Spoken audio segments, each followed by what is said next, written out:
Hey everyone. So I guess I'm live now.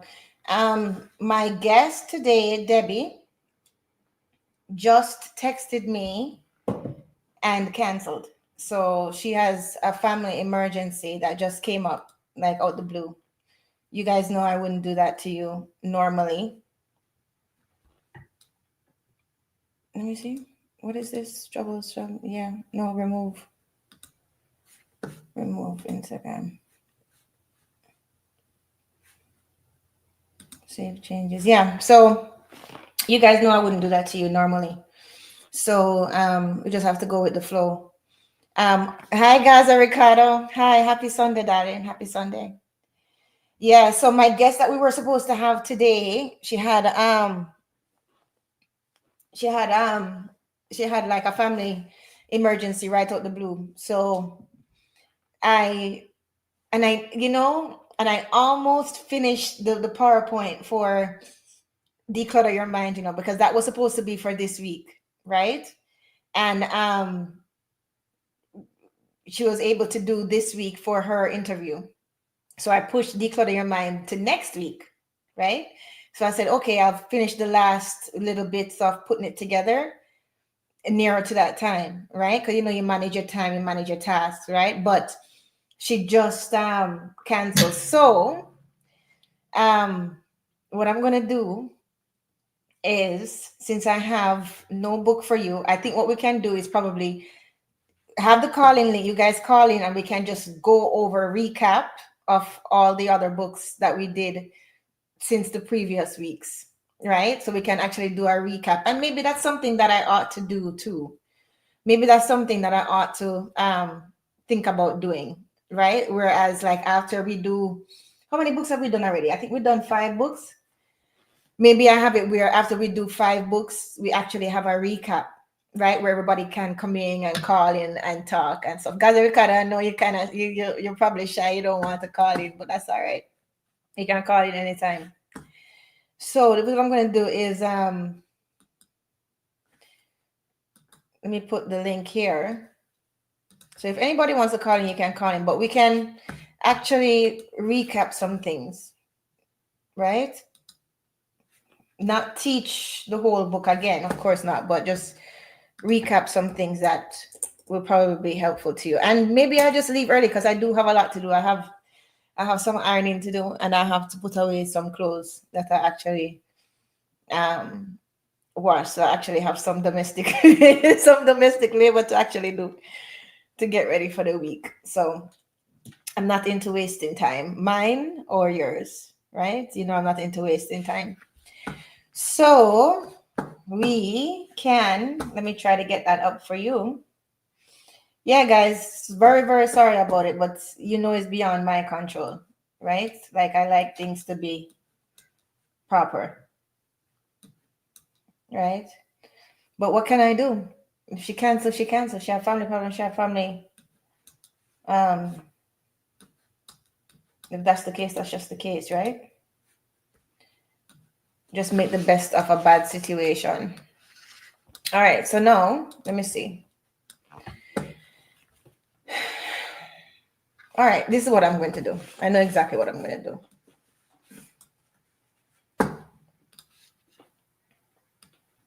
Yeah, sorry about that, guys. I know people were looking forward to it, but what can I do? I can do nothing about it. So if there's things that you guys want to talk about, what is this? Oh, on my thing. You guys want to talk about any issues from the books or anything at all that you wanted to go over, you can let me know. And I need to do my hair too. All right. So we make the best of a bad situation.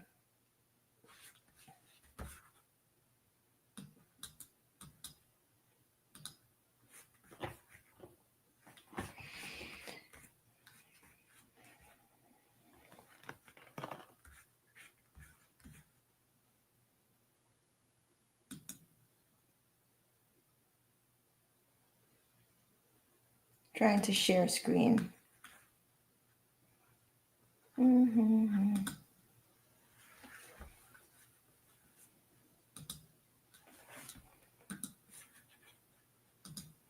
All right, so let's just go over these.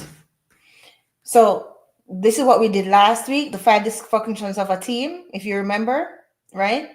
So again, everything is built on trust, right? And all of the problems occur when there is no trust, right? So not having any trust, as I always say, is the root of the problem. Everything else is the fruit. Whatever you see that happens because of it is the fruit. So that's the type of analogy I like to use, because when we deal with problems, we should always look for the root cause. Where does this stem from? Why is it happening? That's the only way for you to fix a problem, right? It's the same premise with putting a band-aid over a sore. Never works, right? So right, so the root problem with the dysfunction of a team is trust, right? So when you don't have trust, all of these things happen, right? So absence of trust, you have team members that avoid showing their weaknesses, as we talked about before. They avoid you know admitting mistakes. They avoid a lot of things, right? They worry about asking for help. We talked about that, right? We talked about that briefly. And you find them, they'll work more for themselves and not for the team. Like they don't have a team mentality, right? So they're just thinking about me, me, me, me, me, right? And that can actually turn off other team members and make other team members not trust them, right? So why is this summary here? Yeah, I don't need that. Good. So inattention to results, right? That's at the top of the pyramid. Avoidance of accountability, like me and investors talking about last week, that is also a main pillar in the pyramid.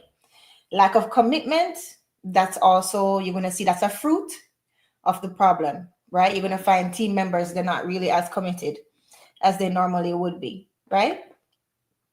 And fear of conflict, right? Because they don't know that the issue would be dealt with properly. Okay, so they're afraid of addressing certain things, and you find that in different teams all over, right? So inattention to results, right? They don't focus on delivering measurable results. This is what you have to do in a team, right? And taking accountability requires prior commitments. Yeah, so you have to be committed, right? You have to be committed. And commitment follows healthy conflict, right? And healthy conflict implies candid debate. So you're not going to sugarcoat things. You're just going to talk. And you're just going to say what it is. That's healthy conflict without being disrespectful or without, ad hominems and extra things, right? You just state what the issue is, and then that's that, right? And building trust requires vulnerability. So you have to feel vulnerable. You have to be able to be vulnerable to build trust with other people, right? So people can see that, oh, okay, well, if it's safe enough for her to say that and to open up in that way, that means it might be safe enough for me to admit that I'm wrong. This is how people think, right? Especially in teams. Okay. So to overcome team dysfunctions, you understand that the team is dysfunctioning, right? So first you have to admit it. First, you have to admit that, okay, we're not all good. It's not all great right now, right? So you first have to admit it, right? Then management needs to lead by example. We always talk about this, right? I always say right. I'm trying not to say right as much. I notice that when I look back at my videos, I say right a lot. Management needs to lead by example. So we always say that. Lead by example, not by what you say. Always watch what people do, not what they say. Right? What they say, not right. Try not to say right. What they say is what they want you to believe about them, but what they do is actually who they are about them. That's actually who they are, what they do. So what they say is what they want. Even probably that's what they want to believe about themselves, right? There I go saying right again. It's a habit. I'm breaking it. So what they say, maybe that's an aspiration. Maybe that's what they actually want. But what they do is the test, right? And clarify. Clarity means everything. Clarity is a lot. You need clarity, right? So deadlines, responsibilities, they need to be outlined. Okay, so yeah, you need to let everybody on their team know exactly what their role is, what their function is, what it is that they will be doing. 1 second.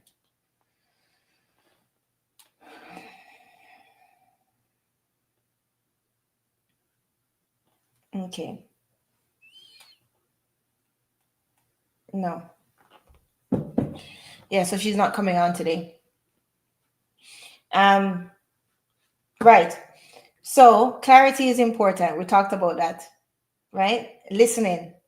So team members, you need to be heard and you need to be listened to. See, and you know what? And you see, I said to myself and I said, you have one more. Hi, Misty. Hi, Misty. Afternoon. So Misty, update. She just or guest just texted me and tell me that she has an emergency, so she won't be able to make it. And I was almost finished with that book, Declutter Your Mind, the PowerPoint. I was almost done the PowerPoint for it. But because of the fact that she was going to come on today, I kind of pushed leaving it, pushed finishing it up for next week. So the moral of the story is I have nothing for this week. So depending on if anybody wants to call in to talk about certain things, what I'm doing is just recapping some of the lessons that we have learned so far. It actually gave me an idea that maybe after every 4 weeks, right? Or after every 5 weeks, Misty, what I'll do is recap all the books that we've done, right? So that we can keep people on the same page. But yeah, Misty, so apologies for that. She was supposed to be here today. She had a family emergency at last minute. And so here is where we are. Can't do anything about it.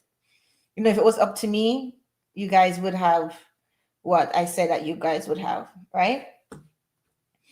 So team members, listen. So listen, we need to listen. Team members need to be heard and they need to be listened to.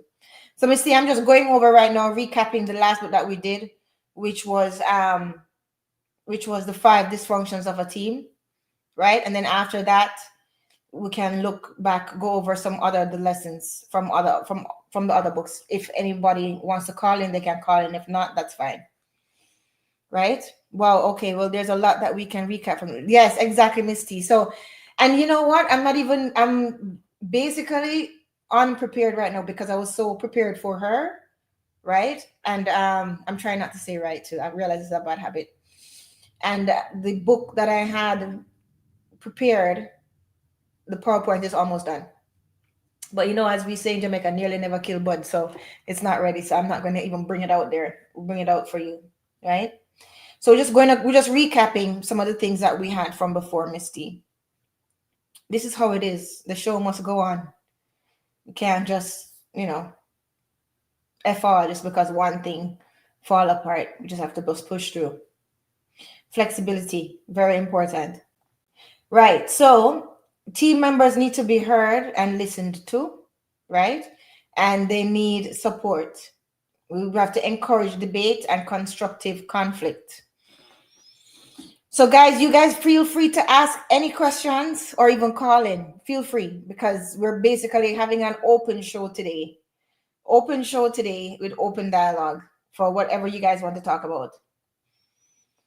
Also, I got to tell you guys something. We're going to go into some financial business books. I had 2 requests for for 2 financial books. They're very, very good books.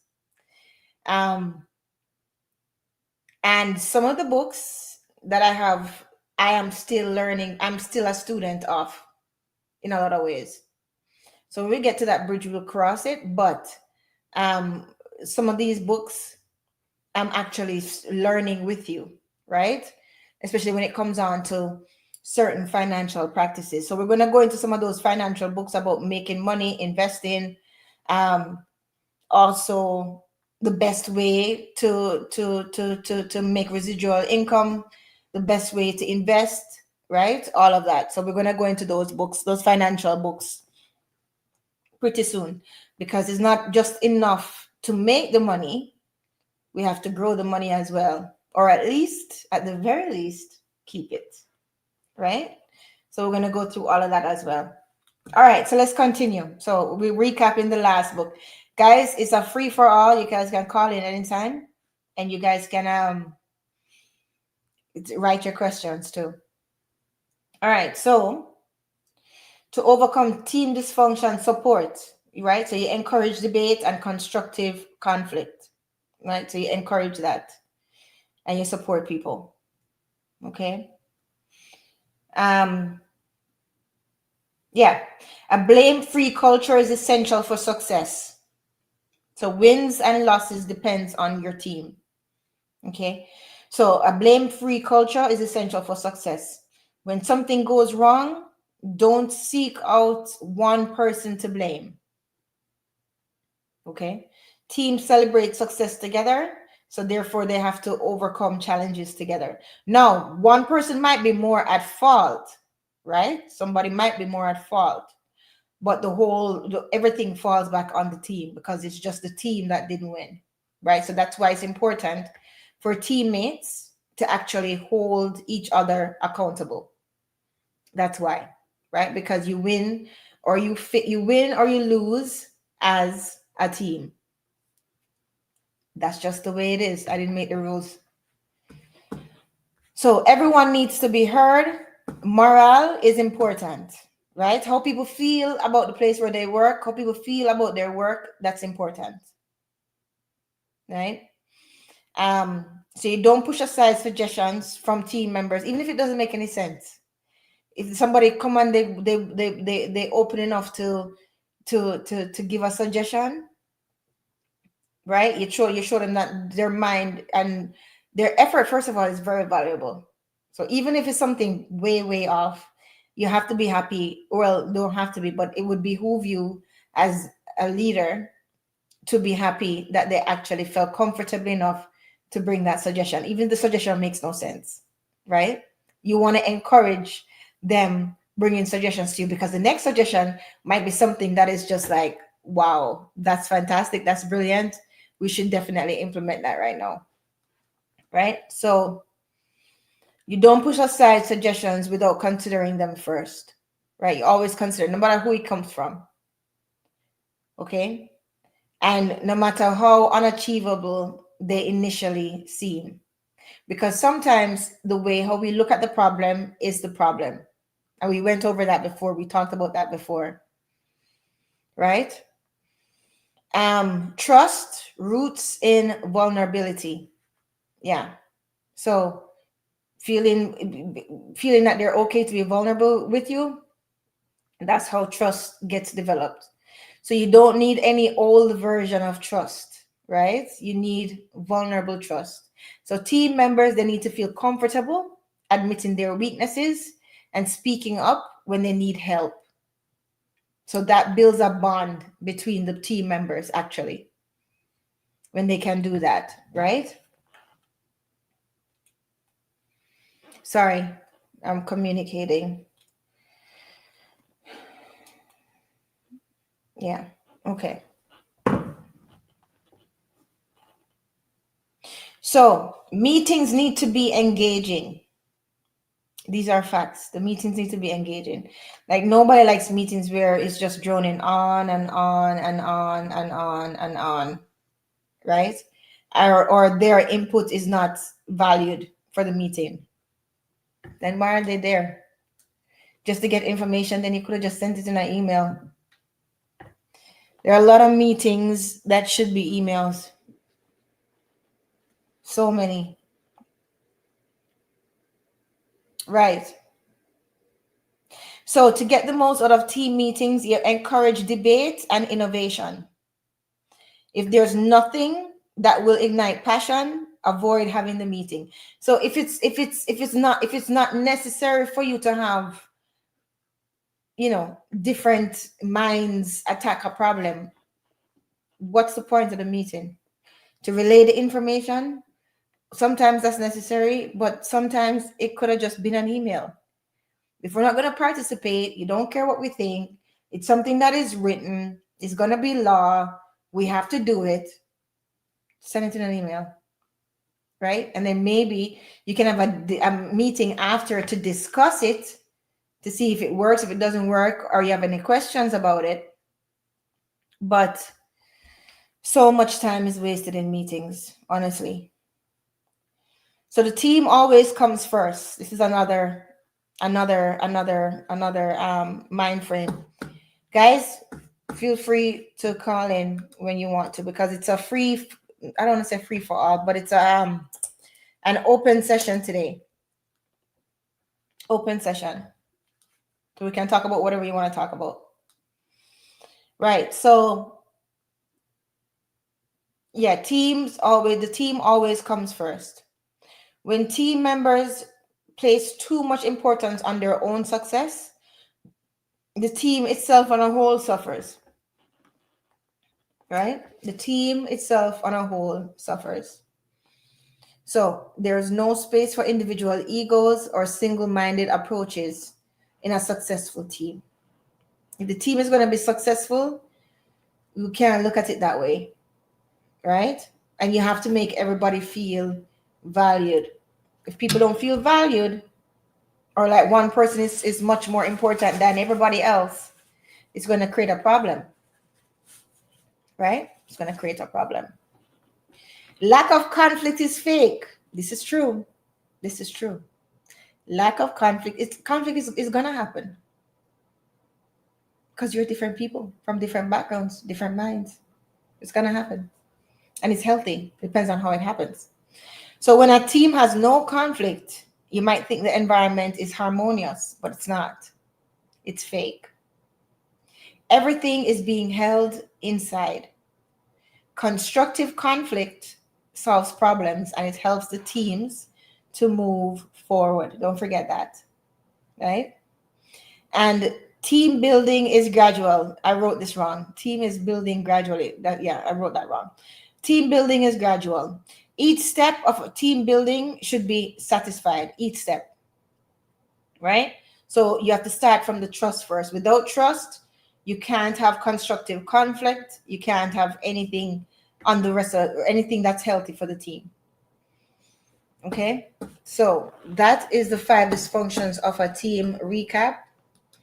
Guys, again, nothing I could do about it.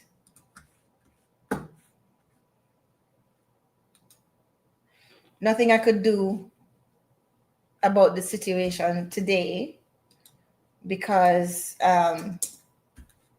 she basically just canceled, right? So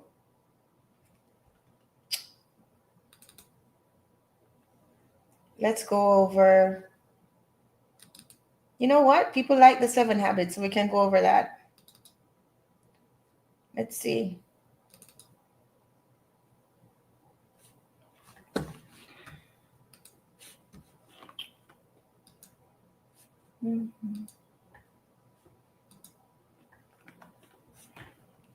All right, so now let's recap the 7 habits. So we just did the 5 dysfunctions of a team. Oops.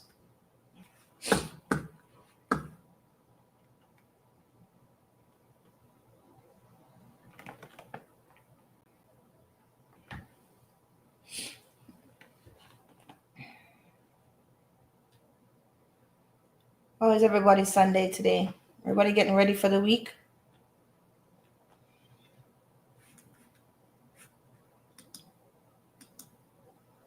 Okay, here we go. No, wrong one.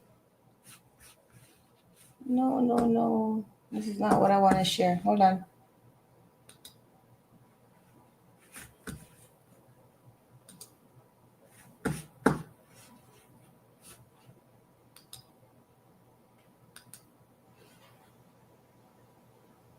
Yes, I'm recovering from the weekend. I hear that. Share screen.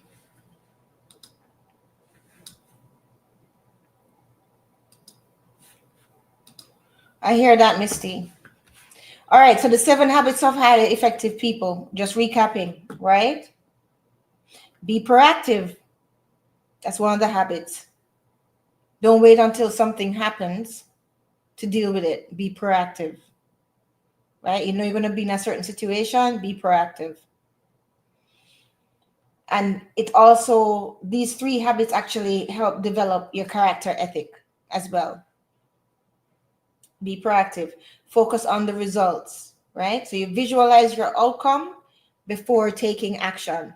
Visualize your outcome. What is it that you want to happen? Work backwards. A lot of these business books, they will tell you to work from behind, not work from behind, but work backwards from your vision. That's why they always say without a vision, the people perish. So work from your vision of what it is that you want from behind, and then you work forward. How do you get there, right? And you put the first things first. So the first things always first. The things that are urgent and important, right? And the things that are important before they become urgent.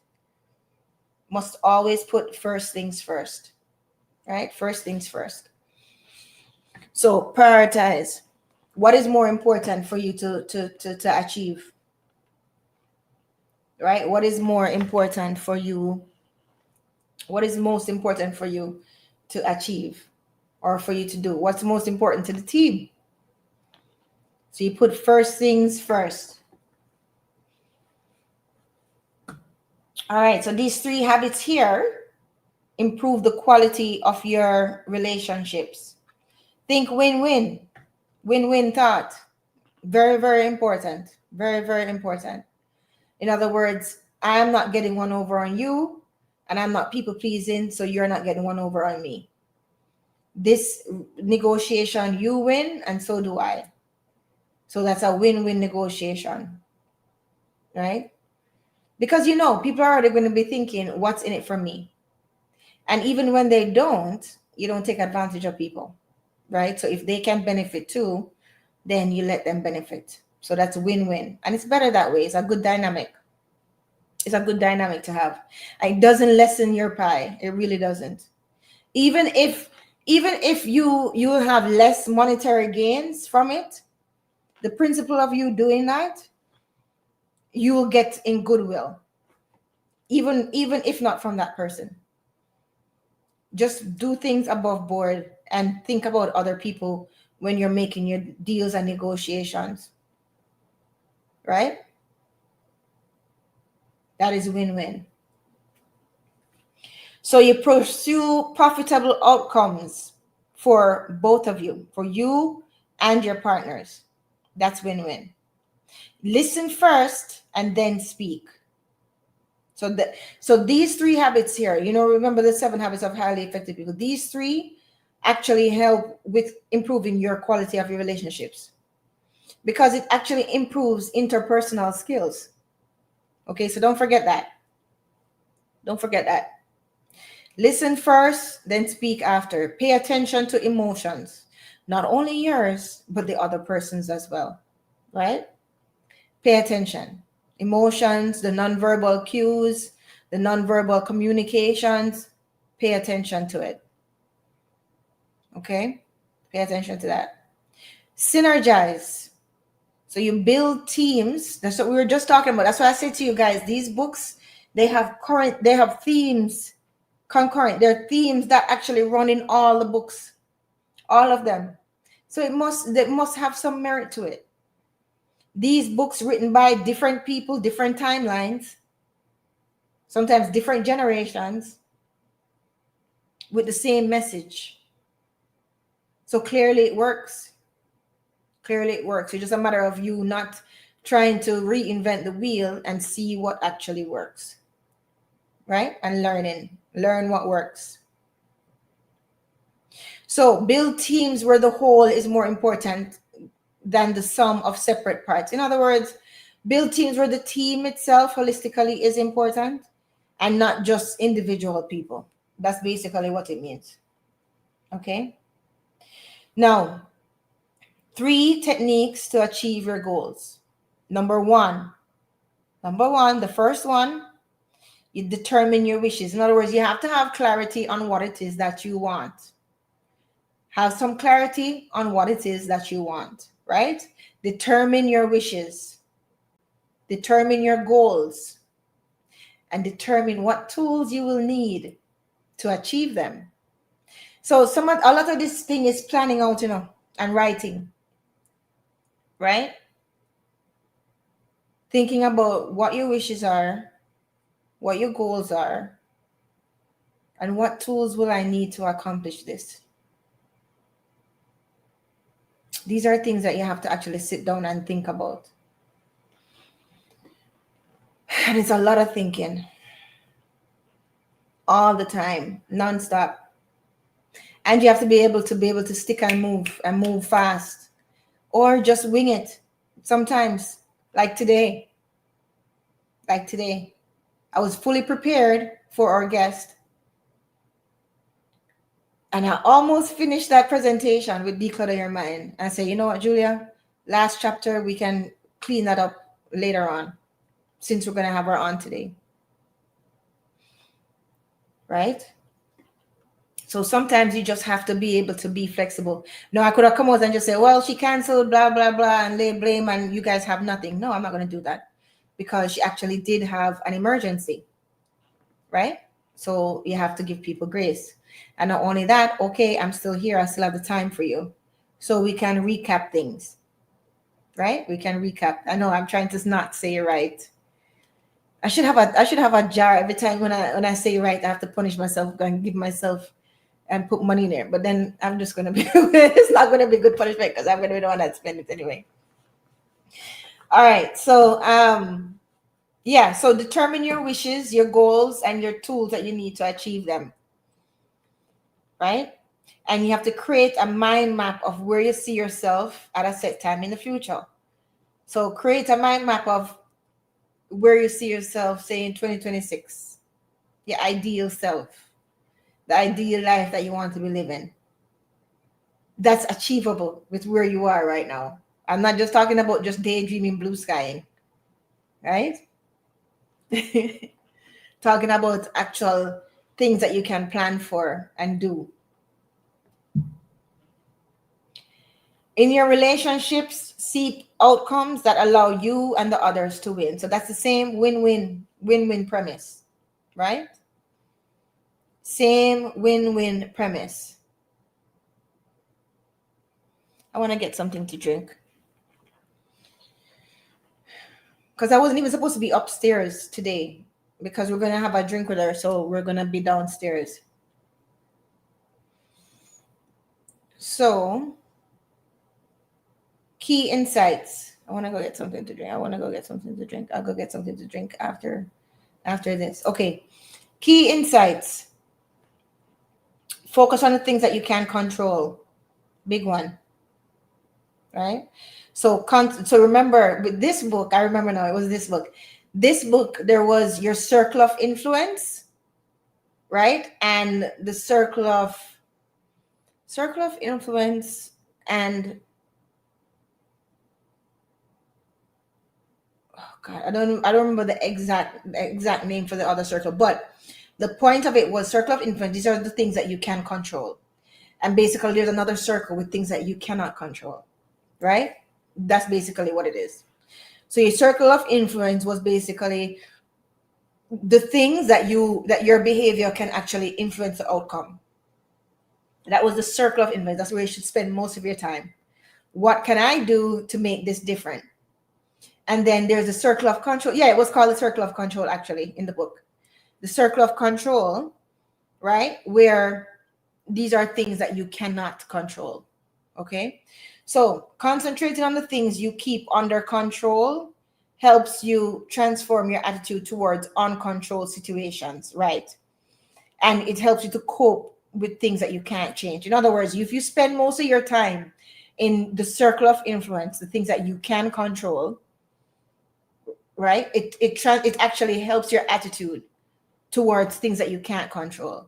So you don't feel hopeless. You just know that it just does not belong in that box. That's why this book is so powerful, because it teaches you how to think about certain things, right?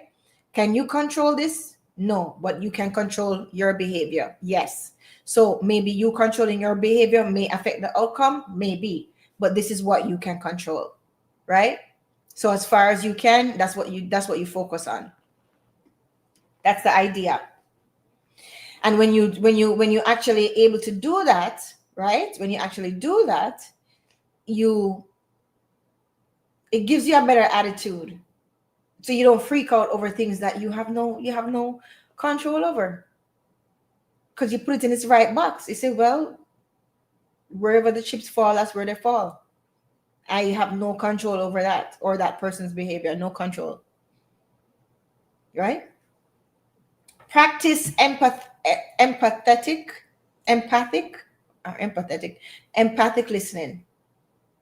So basically that means that you're listening with empathy. Listen with empathy throughout business, with it, to your clients, your potential clients, your teammates, everybody.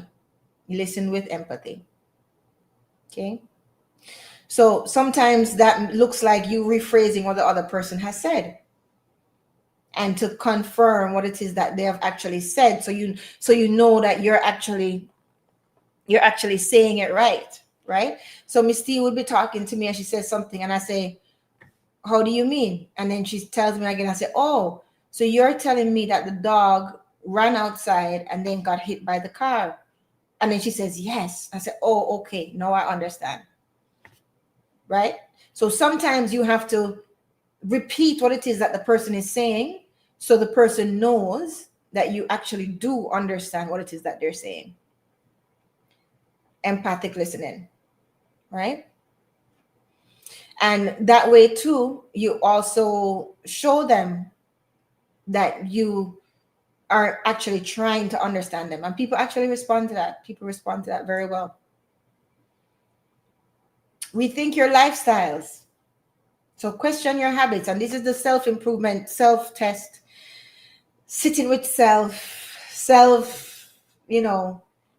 what do you call it now? Self-discovery. What else you call it? Self-testing, self-talking, just being honest with yourself. Question your habits, your hobbies, your addictions, and beliefs to ensure that they're moving you forward towards your goal in life. Should I say this? Let me see how I can say this. Should I tell you guys this? Okay.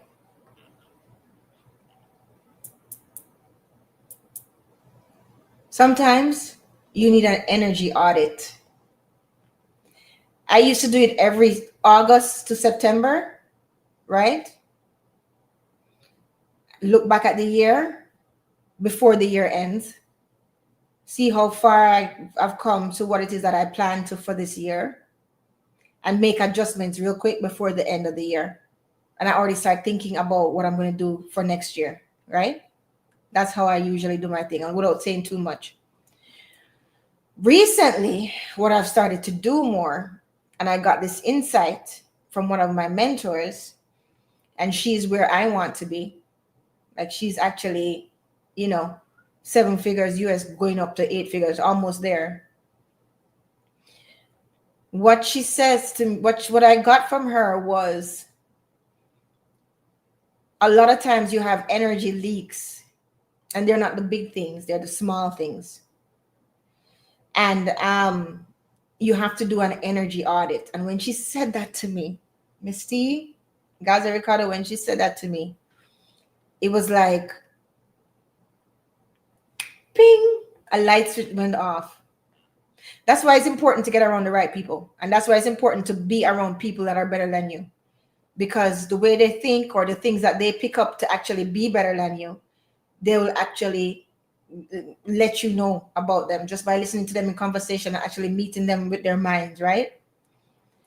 So yeah, she says that sometimes, Julia, you, and I said to us about what, at first in my mind I was, the defensive a little bit, because not to her, but in my mind I'm thinking, yeah, but I handle my energy pretty good. I'm pretty scheduled. I do my yoga, I do my running. Yeah, I'm good with energy, But then I said to myself, why though did I feel that resistance when she said it? Right? Why did so every time when I feel something like that, I always question myself because I know it's from somewhere, right? Anytime when something triggers you, there is a grain of truth in it. So me knowing that, and me being as honest with myself as I possibly can, because that's just the step, that's just the real thing about growth. You have to be honest with yourself and not be afraid to. I said, Julia, why did that trigger you in that way, to where you actually sounded defensive in your own mind? Because I knew that I had certain energy leaks that basically I would probably put off as, well, I work so hard, so this is comfort, right?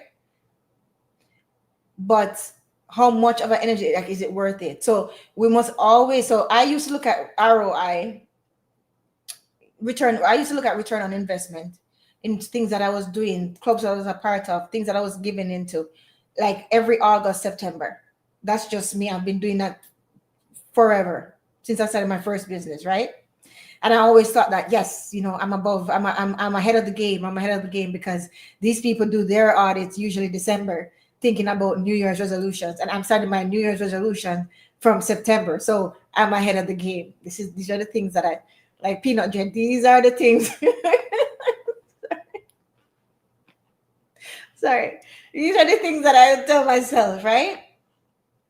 But how she said it to me, it's like an ongoing audit that we have to do, right? Ongoing audit.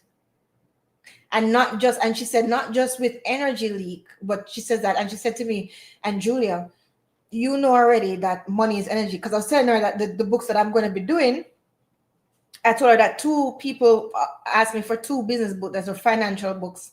And, I'm getting ready for them, etc. And I asked her for a list of some financial books that helped her. Because this lady, she grew up poor, real, I mean, poor, poor, trailer park poor, right? And she is where she is right now. So she gave me 7 books that she said, Julia, these ones, I still read them now. So I said, great. So now I have to go get them. Some of them I order online.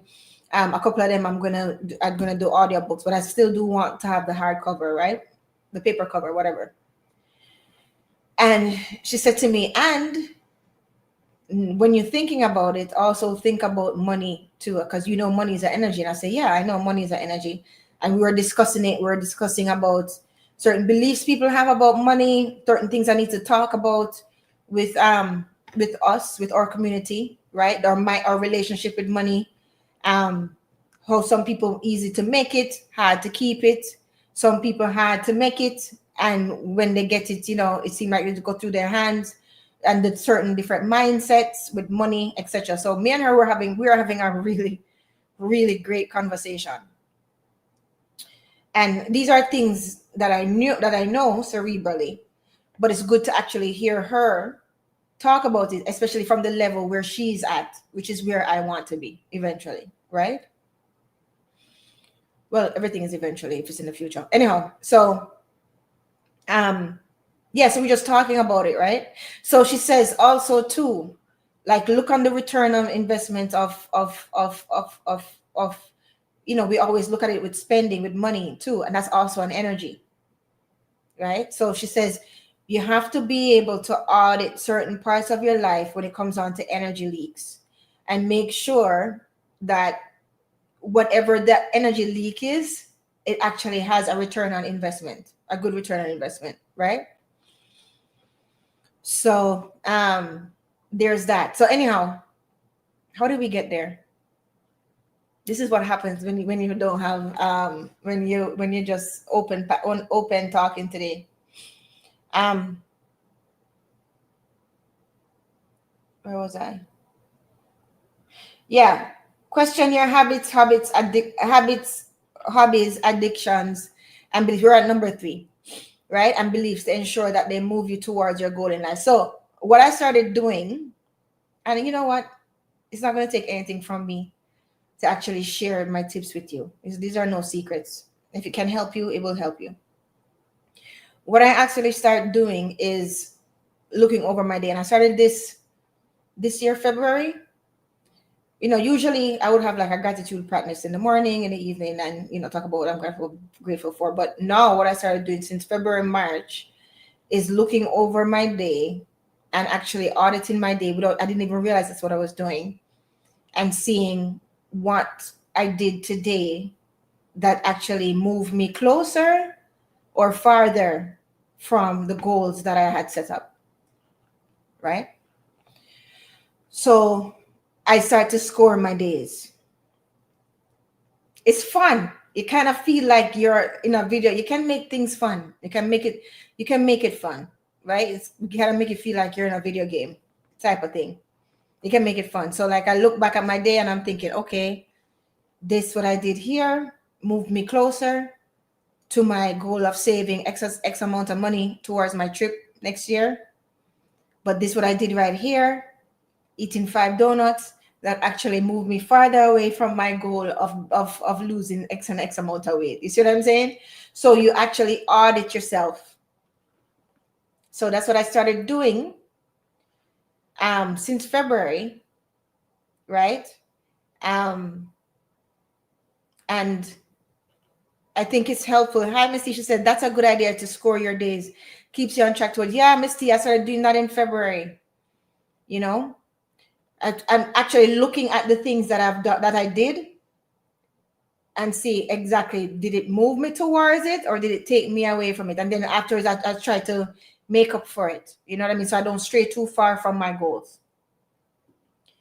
But what she was saying about auditing energy leaks, and some people like us, Misty, we probably do it naturally. Like for instance, we don't get into gossip. That's a big energy leak. And that's just because of who we are. And we know that like our minds and our energy is best spelled somewhere else. But that's us not knowing what we're doing, right? We don't know that actually we're auditing our energy. So auditing for certain energy. So gossip, that's a big energy leak. Complaining, huge energy leak. I never do that, right? Spending time, with the wrong people or where you're not celebrated, right? Or casting process, right? That's a big energy leak. And you can feel it. And then there's this quote that I read last week. I don't remember what book it was. Or was it like week before? Whichever. And it said, how you know that something is right for you, it will give you energy. That's the truest thing of everything ever. Like, and I thought back on it, right? Whenever I'm doing something that I really enjoy or really good for me, it gives me energy. When I'm swimming, it gives me energy. When I'm making jewelry or making these crowns and stuff like that, it gives me energy. When I'm actually doing these reading the books, it gives me energy. Like I actually feel excited to do it. I feel good doing it, right? And then sometimes you're around certain people, they just give you energy. They just give you life, they just give you energy, right? They feel vibrant, you just feel it. And then there's some people that you're around and they suck the life out of you. Energy vampires, I call them. They suck the living life because they always have a problem for every solution. There are people like that. They have a problem for every solution, or they always want to complain, or they don't emotionally regulate. So because they don't emotionally regulate and they're in a bad mood, they want you to be in a bad mood, or they want you to feel bad. Energy vampires. So you have to be able to pay attention to how you feel energy wise after or during your activities, right? So that audit. So I was auditing myself, Misty, and didn't know that's what I was doing. But she does it on a whole different level. She does it not only by doing, like I would do it I was doing it just by task. Like, okay, you went to gym today for an hour. Okay, that moved you towards it. Okay, you made cow foot soup. You ate the whole thing. That kind of probably move you away from it a little bit. Okay, you understand what I'm saying? So I was doing it by activity. She is on a different level. She did it. She was doing it, and which I'm excited to start by everything. Thought. She said, was that thought? I was thinking that was that an energy leak, or was that a thought that actually moved me towards what it is that I'm trying to accomplish? Like I thought I was the most fiercest guardian of thought. I truly believe that. Like I am savage when it comes on to pruning my thoughts, right? Savage because of the fact that I know that thought vibration is a thing, and I know that your thoughts affects your actions and it affects your manifestations and how quickly you bring your manifestations in, right? Your thoughts, it's a thing. It's really true, and it's energy. So I thought that, like I'm the most savage, which I am, according to me, for the level that I was. Hi, TG Media. Hi, Philip. Good afternoon. Yeah, so what I was telling everybody is the person that was supposed to come, she canceled last minute. She has family issues. She canceled last minute. So, and the book that I had ready, I didn't finish the PowerPoint presentation for it. So I will never bring it unfinished. So right now we're just recapping some of the old books that we did. We're just recapping it just so that we can recap it. Anybody can call in anytime. It's basically like an open lesson today. We're just recapping just so that, since I'm here and since you guys are here, I don't want to just do nothing just because one part of the plan fell through, right? What I am going to do though, lesson learned, is whenever I do schedule an interview, I'm going to have the book ready. Just in case last minute like this happens, say she canceled, I don't have nothing for you guys. I actually have something so we can actually lean back on the book, which is what I was going to do anyway. But live, you learn. So now I learn, now I know, right? But this actually gave me an idea. So you can actually see the gem in everything, because this actually gave me the idea that after every 4 books, what we can do, we can recap all books and have discussion, right? So people can go back over, or we can go back over anything that people might have missed, right? Anyhow, so yeah, but Miss T, she on that level, not only every thought, she look at it as, whether it's helpful or not, like what I do, but she look at it as how much of an energy leak that was, right? How much of an energy leak that was. Thought, action, people that she's around, all of that. So I was thinking that I was ahead of the game, like doing my audit every August, September, right? Because that's was one of my little tricks that I do to keep myself ahead of everybody, right? So that was my trick. Okay, Julia, this is September right now, end of year. This is what you started out, what you wanted from January. Where are you now?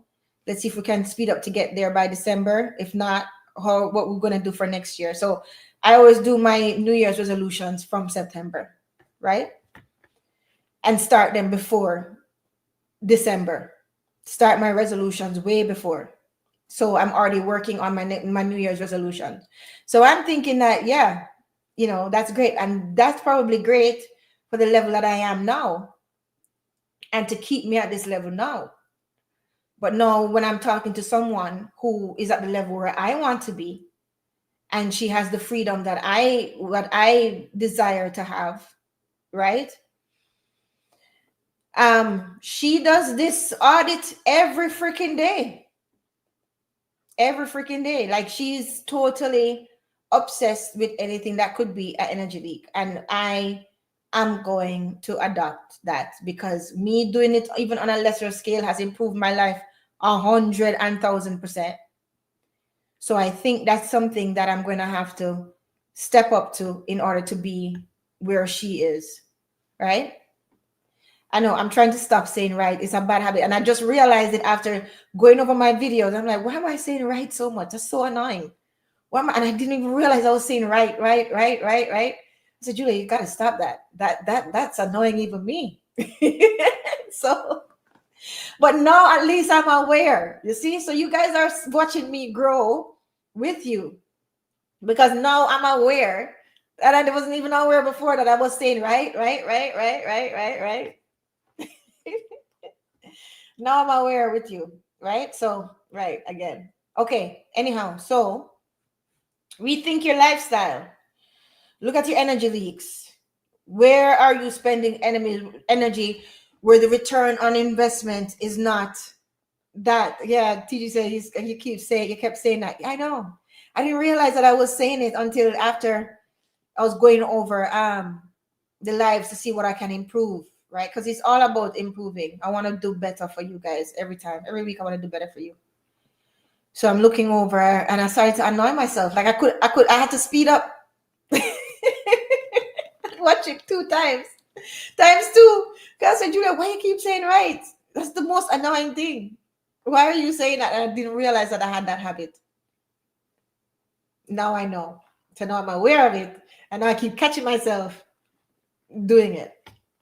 I'll get over it soon enough.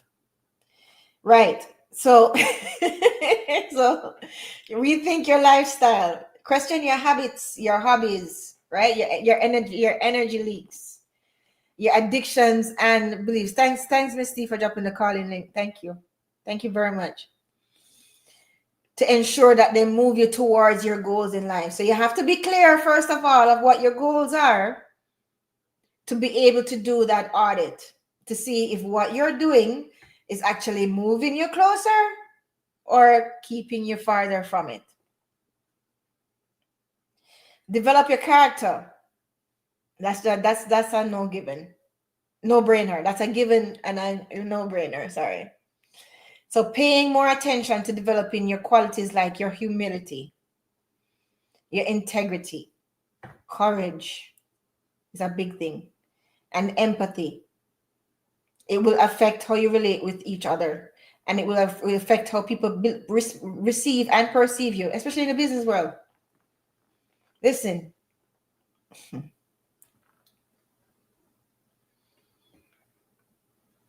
How can I say this now?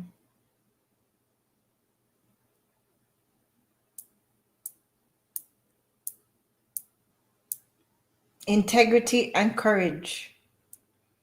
Courage. Very, very, very important, especially in the business world. Especially. I'll just leave it at that. Because do you know that old saying, never let them see you sweat? Or don't bleed beside sharks? That's the truest thing, so help you God. Okay? Lots of times too, people underestimate your courage because they've never seen how you have operated in a certain situation. Sometimes that happens too. And that's okay. That can be a blessing. So develop your character, paying more attention to developing your qualities like humility. You don't know everything. Be willing to learn. Integrity, doing what you say that you're going to do, right? And actually having some integrity of who you are and your character and what you will and will not do, what you will and will not put up with, right? Dignity, that's a thing. Courage, the courage to say, you know what? I do not like that contract. I don't see how this is a win-win.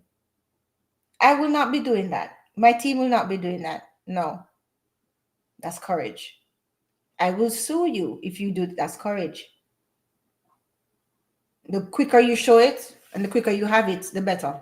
But it's something that you have to have. You can't have fake. Faking it doesn't work because people can smell it.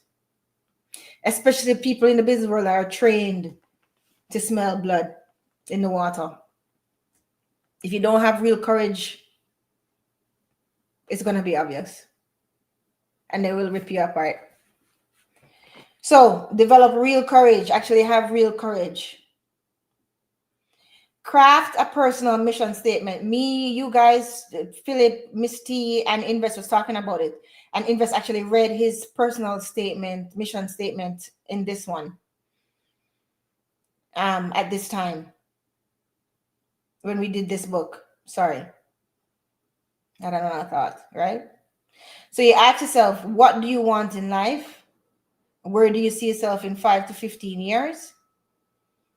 Right? Your answers will help you in making your life decisions. And your answers will actually give you clarity.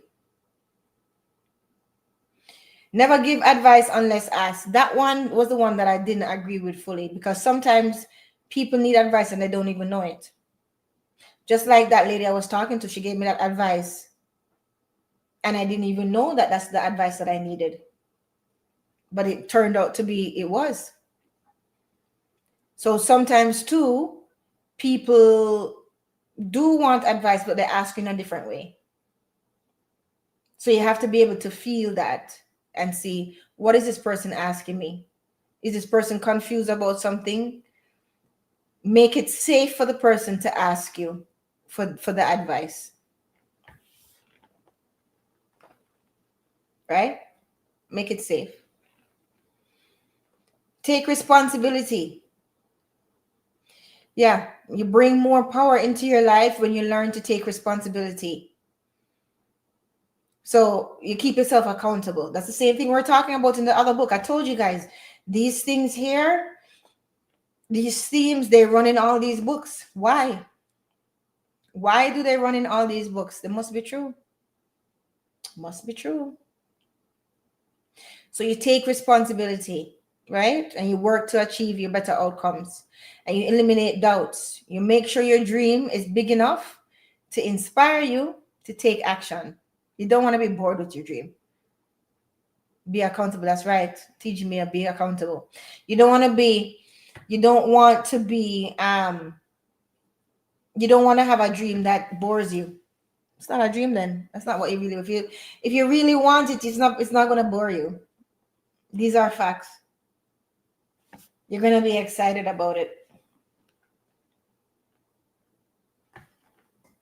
So make sure your dream is big enough to inspire you to take actions and remove doubt from your life. So that was the 7 habits of highly effective people. So which one we did already? We did the last one, which was the 5 dysfunctions of a team. Right? And we did 5 dysfunctions of a team. And we did the 7 habits. So now let's see which other one we can cover. And then you know what? I'm going to do this. I'm going to have one day, 1 week after, say, 4 books that we go over the books. Because I realize that we go in depth in a lot of these books, right? All right, let's see. Hold on. Stay right there. Stay right there. Okay. So now, whenever you have doubt, is fear. That's true. So now we're going to go over emotional intelligence. You guys remember that one? You want to say working today, so.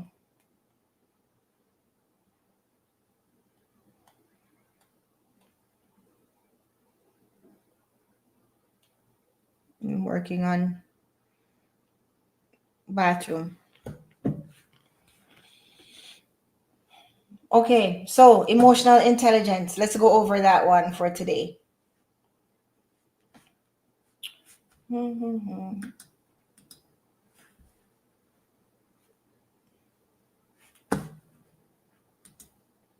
right, here we go. 3 traits of emotional intelligence. The skill The ability to recognize and manage emotions, guide thoughts, decisions, and behavior. So, your ability, that skill, it's a skill. It's a skill to be able to recognize and manage your emotions and also recognize it in other people as well. Right? Recognize emotions in other people and also yours and manage yours. You can't manage other people's emotions, but you can recognize it and you can de-escalate situations. Okay? Feelings. Without management of feelings, you become prone to destructive behaviors. Guys, you have to manage your feelings. That's a problem. And I realize it's a problem with people who should know better. Manage your feelings, guys. Like, honestly, your feelings are not my problem. And I don't want to sound like a mean girl. I'm not. You know, everybody knows I'm pretty kind. I'm pretty nice and stuff like that. But sometimes you have to draw a line in the sand. People have to manage their feelings, and you have to expect people to do that, especially as we're grown and we're adults. Have standards. So if you don't manage your feelings, you're prone to destructive behaviors. The exchange and your brain as well. The exchange between your rational brain and your emotional brain, it helps to manage your feelings. So you have to exchange. Okay, I'm feeling this right now. Let me switch over to my rational brain. Does it make sense that I'm feeling this way? Right? So the fact that those two brains actually can communicate, that actually helps you to manage feelings more. You can't be all rational because we're emotional human beings, but you can't be all emotional either. You have to have rational as well. So you need to be able to bounce between two forms of thinking. Yes, I feel this way right now, but is this valid? Is this rational that I'm feeling this way? You have to be able to question yourself, right? Or is it rational that this person is feeling this way? Right? Emotions can be helpful. They are helpful. That's why we have them. If they weren't helpful, we would not have them. The ability to interpret people's feelings can be a good predictor of actions. So you have to be able to watch and see people's movements and get in tune, especially if people that you work with or work for or is a part of your team, get in tune to what you feel is going on. Energy doesn't lie. I say it every week. Energy doesn't lie. And the energy that you're seeing from someone will predict their actions. People tell you before they tell you. You're just not paying attention. Yeah, pay attention. Emotions can hurt us. That's true. So emotions, they're just like fire. Can be good, can be bad. Depends on how your relationship with it is, or depends on how you plan to use it or misuse it. It's a tool. Your emotions are a tool. They can help you as a guide, or they can hurt you if you make them take over and make them rule you. Never do that. Because here it is, our feelings can cause us to make irrational decisions that you lead to regret. Because you realize that you are acting out of your feelings and being an ass, but it's too late because you already show yourself to be an ass. So it leads to regret, right? Teach emotional intelligence as tutors as well. Parents and children, right? Their emotional intelligence, it affects each other. And tutors and parents can cooperate to give feedback in a constructive way. So even though you're mad at your child, you don't beat your child out of anger, or you don't hit your child out of anger. The whole point is to teach your child not to do a certain thing again. Protect your peace by using maturity emotions. That's right, TG Media. Right? So, yeah. tutors and parents, you can give feedback to it in a constructive way. So the purpose of you punishing your child is for them to learn, not for you to show them how angry you are. That's the difference between teaching a child and hitting them out of anger. So commending children for their efforts interprets and regulates their emotions. It does. Right? Commending children for their efforts. Tell them it was really good. You saw the effort that they made. It helps them to regulate their emotions, especially when they don't win. You can see that they tried. And I think I drew the analogy. No, I think I gave the example here of when one of my favorite coaches was coaching me, and I didn't hit the wall until what, 5th place, right? And I was like almost in tears, and he met me right at the wall and he said, Julia, but your time improved so much. So even though I didn't win, or I didn't even place first, second, or third because of who was swimming with me, it was still it was still a win for me on my journey in becoming a better swimmer, because my time had improved. So the effort was recognized, not just the fact that I didn't win or didn't place. So, and that coach, you know what, actually, that coach too, he did that too, because I remember too, some of us, like, even if you win first place or you hit first or second, he will always go back to your time and say, okay, you won first, but you look at your time sucked here. You did better in practice. So basically, winning first place was never enough. That wasn't the end all. Improvement was the end all. And showing how much you improved. That was the thing. That's the thing that we should never lose sight of. Winning is fine. That's great. But did you improve? That's the real question. Right? Encourage children to recognize and name feelings. Yeah. This is what they're saying. Encourage children to recognize anything. So how are you? You're feeling angry, you're feeling sad. We never had this when we were growing up. Don't want to date myself, but in the times that we were growing up and the culture that we grew up, we never had this where people catered to children so much where, we were encouraged to recognize and name our feelings. No. It was children were supposed to be seen and not heard. But we live, we learn, and we know not to do it to our own children or our own nieces and nephews, right? We're supposed to get better. Every generation is supposed to improve, according to my grandfather. Every generation is supposed to improve. Oops. Almost lost my selenite. Okay, so emotional intelligence, key insights. So the secret of positive leadership is the ability to manage your emotions that enables you to lead people to achieve a common goal. Right? The ability to manage your emotions enables you to lead people to achieve a common goal. If you are dysregulated and you can't control your emotions, who is going to follow you? Who is going to believe that you are going to be able to handle things that might come up?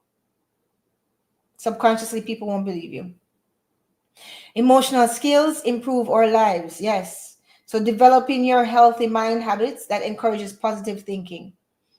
Right? Positive thinking produces positive feelings, leading to positive actions. These are facts. Right? Positive thinking produces positive feelings, leading to positive actions. This is why it's important to monitor your thoughts. And this is why not everything that you think you automatically run with and believe. You actually have to use your logical mind as well. Okay? So those emotional skills, they will improve your life.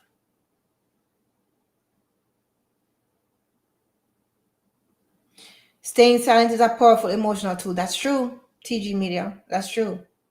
There's a time and place for everything, though. Sometimes good people should not stay silent because that's how a lot of these predators continue. A lot of these predators are cowards, you know. A lot of these predators, they bank their existence on good people staying silent. So it depends on when and where. There's a time for silence, lots of time for silence, but there's a lot of time when it's time for you to actually speak up, because this is how predators are enabled. Nobody wants to say anything.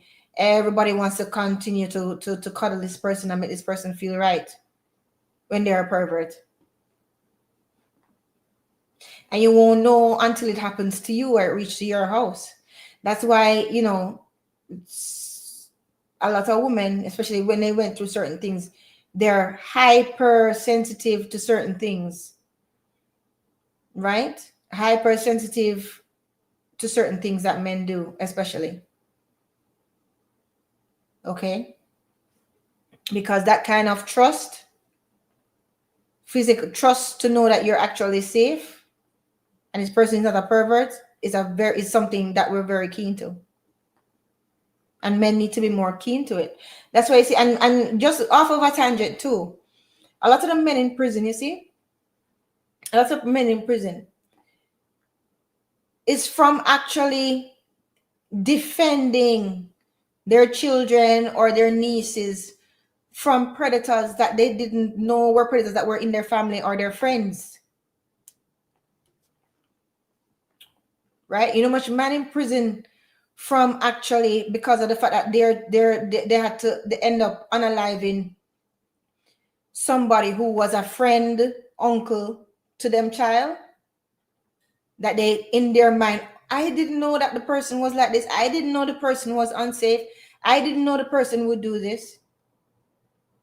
Sometimes men actually turn a blind eye to the same thing that was going to come and bring crosses in their own family. I've seen it. This is the only reason why I keep talking about it. But we women were keen to it, especially if we went through certain things in our childhood. Very, very keen to that perverted spirit. That's not something that we want to mix with. And I'll tell you why.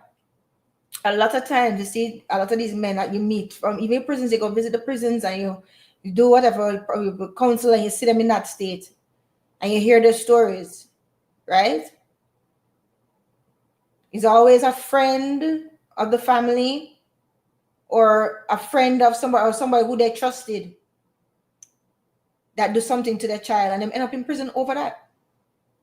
But yet still, they were friends with this person from high school and they never take notice to them being perverts in a group chat. Think about it. He wasn't unsafe to you then when he was in a group chat circling women's body parts and making fun of it. Innocent pictures of women circling them breasts, circling them nipples, circling them body parts, right? And thinking that, oh, it's just locker room talk, it's just boy talk. You never thought he was unsafe then because it wasn't your sister and it wasn't your child or it wasn't your mother. It was just somebody else from wherever that don't mean anything to you, so you laugh along. And that same perverted spirit, since you know him from high school, uncle this, that, and third, your daughter start going through puberty at 12 years old or 10. And then you're going to say, oh, I never know he wasn't safe. I didn't know. Oh, but you never know when he was in the group chat circling woman body parts and making fun of them. Because it wasn't your family member, it wasn't your daughter's. Oh, so you didn't know. These are the things that you have to look out for, that perverted spirit. I don't play around with that. And I'll tell you why too, because I don't have friends that I can't introduce to my family. I don't have friends that I can't introduce. If you're somebody that I can't introduce, you probably are an acquaintance, a good acquaintance. But once I call you friend, that means I feel safe enough, or family, or brother, I feel safe enough for you to actually meet my family. Meaning, I'm exposing my nieces and my nephews to you. right? So certain things like that, we take very, very seriously. That perverted spirit. Today for you, tomorrow for me. Happens. Anyhow, so the point of that was tangent was, yes, silence is a powerful tool, but it must be used when it makes sense. Because a lot of predators survive from the silence of good people and the silence of women too. Right? Okay, so let's move on. Where was I? Where did I reach? Number 4? Yeah. Number 3. Emotional intelligence supports your health. The ability to process disturbing emotions helps regulate your blood pressure and stress-related hormones. Right? So the ability to process your disturbing emotions, you sit with it. You feel upset right now. It's not the end of the world. It's okay to be uncomfortable. Sit with it, breathe through it, use your rational mind, and move on. If not, you find a lot of people spin. They're just mad all the time. Come home, kick the dog, fling the cat, just because they can't regulate. And they take out their problems on other people. You can't be a good leader if you don't regulate your emotions. So actions are driven, and actions, yeah, a lot of times your actions are driven by how you feel. So you need to really, really, really monitor and audit how you feel. Our feelings can cause us to act without allowing our rational brains to interpret the situation properly. That's why, too, it's always good to sit and think. This is how I'm feeling right now. Why am I feeling this way? Has this person done it before? Does this person seem like as if he has a problem with boundaries? Watch for that too. People don't respect your boundaries, they don't respect you. Some guys or some people are like children. Like, you tell them your boundaries and they will keep trying to push your boundaries all the time to see what they can get away with. They're like kids because they just never have the same upbringing. So they're like kids. So I try not to deal with people like that, to be honest. I try not to, but sometimes you end up having to. Right? Some people are basically toddlers in big man body and big woman bodies. They do not understand no, or they do not understand boundaries that you put in. Somebody don't respect your boundaries, they don't respect you.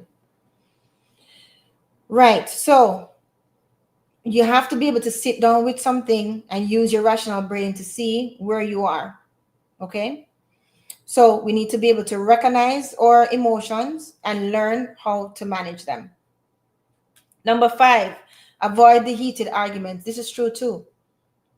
Children learn from actions more than words. That's true. So your children will actually look at what you see and learn from that. So they're likely to repeat what they see. Right? So you model your emotional intelligence by avoiding certain conflicts. Okay? And learn empathy from others. Right?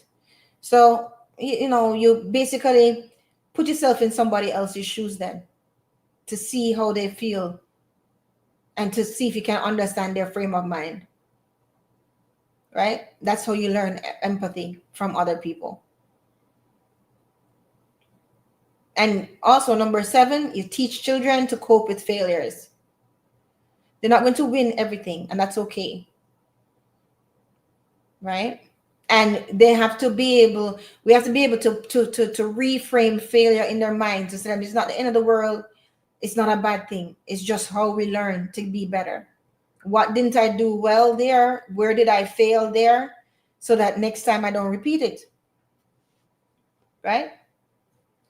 That's how we learn from quote unquote failures.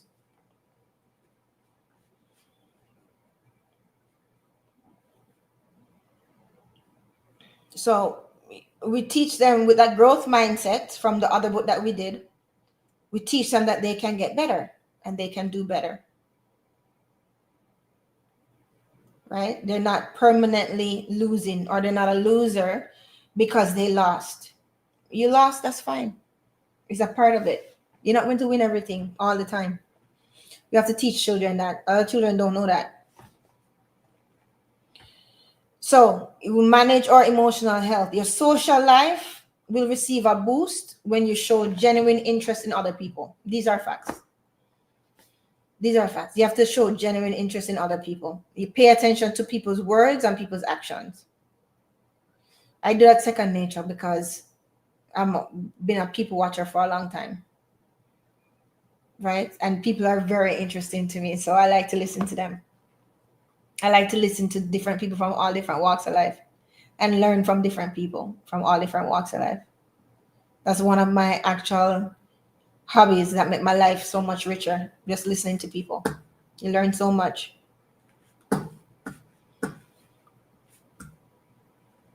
Okay. So we just did 3 books. We did Emotional Intelligence. We did Dysfunctions of a Team. And we did 5 Dysfunctions of a Team. We did Emotional Intelligence. And we did the 7 Habits. So we just did over 3 books. What time is it now? 2:24. I just passed it 2:22. So yeah, guys, I apologize for today. We were supposed to have Debbie on, but last minute she said that she had a family emergency, so we give her grace for that.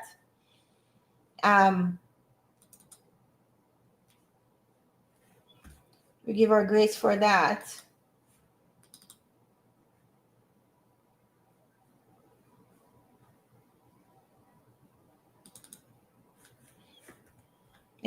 Things happen. So let's see what other book we can do.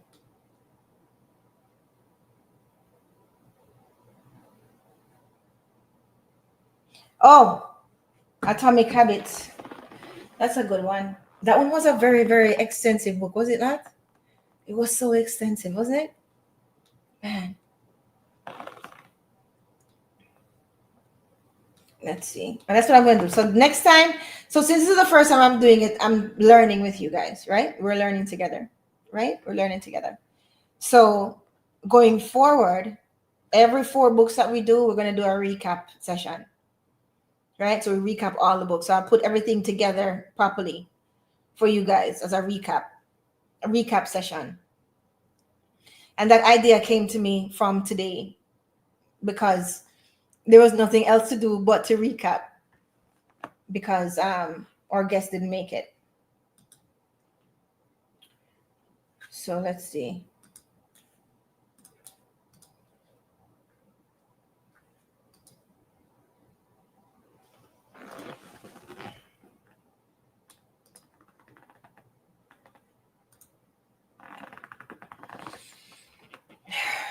You know what? I did not summarize.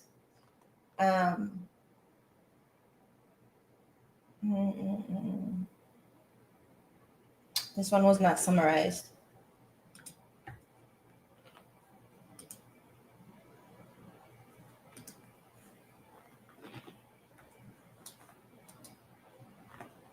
All right. So you know what? I can start from here, actually.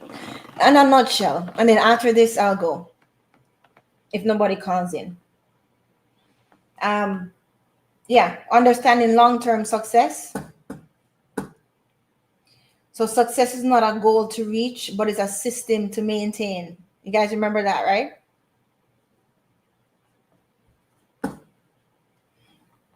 It's a system to maintain. True success originates from the process that sustains the performance rather than the achievement of a definite endpoint. So things have to be sustainable, as we spoke about before. Right? So shifting your focus from hard milestones to lifelong systems that promote resilience and adaptability, that's how you're going to have true success and long-term success.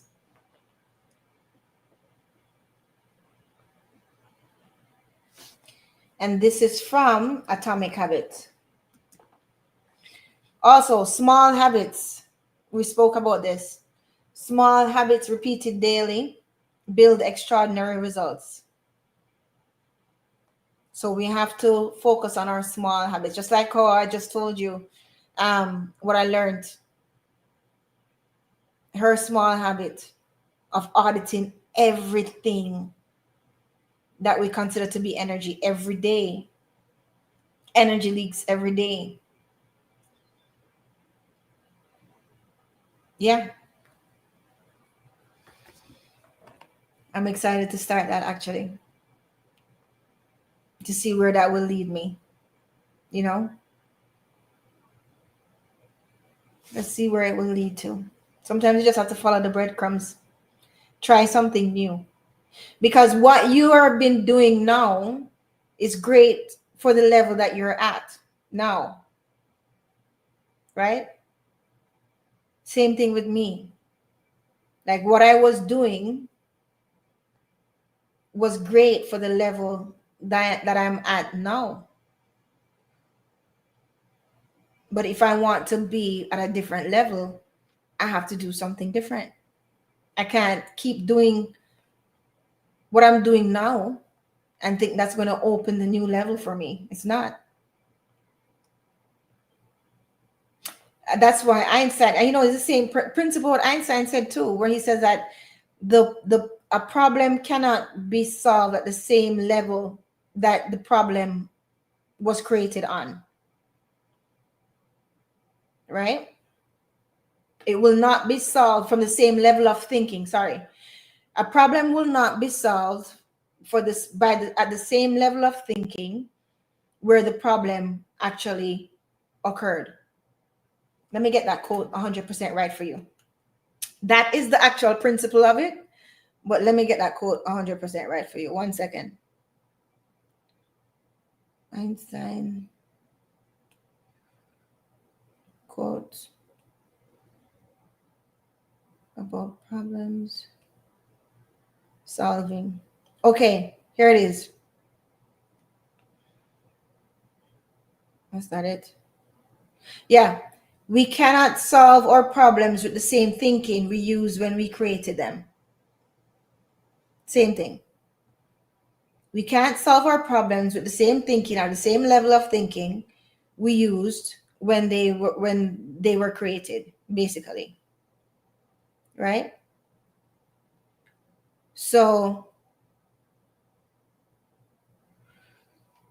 in order to get somewhere different, we have to be willing to do different things.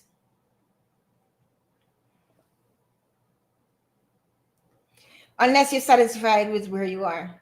And if that's fine, that's fine. It's good to be satisfied.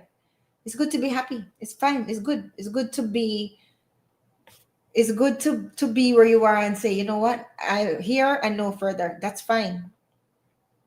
But even that will take some work, because that will also take for you to keep doing what you're doing to sustain the level where you are. Right? So even that you can't slip on. Even that you can't slip on.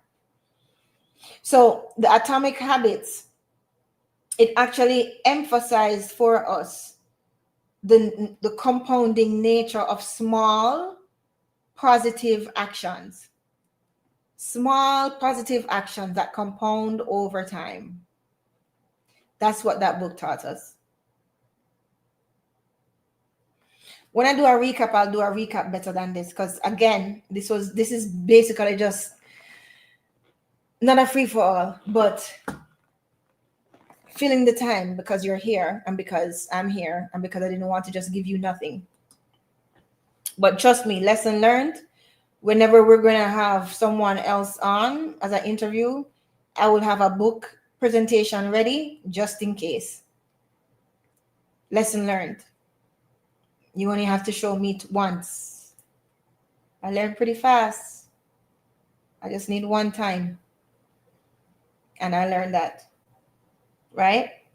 So lasting change occurs not solely through actions, but by redefining your identity.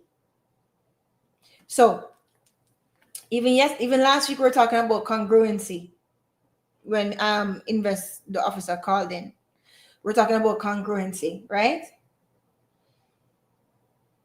Your habits have to be congruent with your self-image.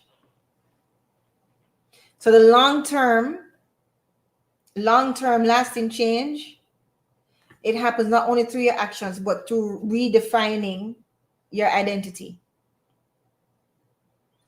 So you will end up saying, I'm not the type of person that will miss a meeting. I'm not the type of person that will let down my audience. I'm going to show up when I'm sick. Unless there's blood or fire, if I can show up, I'm going to show up. Right?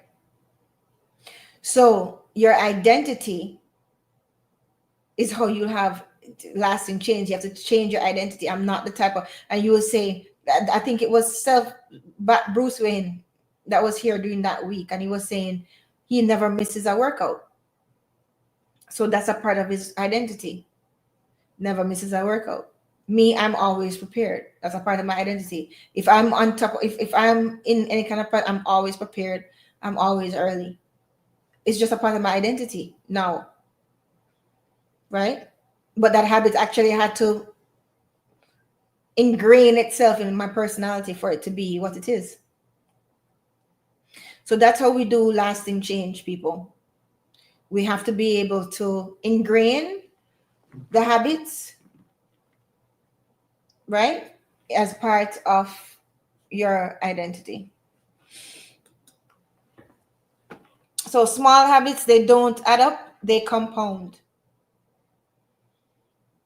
Right? So it shows how actions that we see as insignificant, small, insignificant actions, exponentially, they lead to some real results. Real results. Right? So when you understand that dynamic, it actually helps you to maintain your discipline. Because you see where this small little thing that I'm doing actually is compounding towards my actual goal. And I think I gave you guys the example of having soda water in the fridge instead of having straight sugar soda. Right? If every time you are going to drink, usually you would drink a soda which full of sugar and whatever poisons and dyes, and now you reach for the soda water, which is carbonated water. It's a small thing, but it adds up. It adds up so much. Right? Adds up. So every action you take is either a vote for the person you want to become or the vote against the person you want to become. And this is what me and my mentor there was talking about. Auditing our actions and auditing our energy. And see, every action I take, is this a vote for the person that I said that I'm working towards?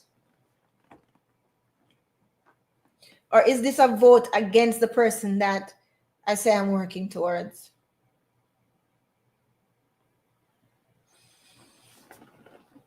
Peanut Dreadle said, these are the things. Stop calling this man name. It's so funny. Right? So there is that. Where were we now? Yeah. So Atomic Habits. I have to do those books more concise because I didn't summarize the end of those books, but I won't go through everything point by point now. What time is it now? 2:36. Well, guys, I was here at 1 o'clock. We were supposed to do an interview. It didn't happen. Such is life. Oh, we do have one more book actually. Mindset.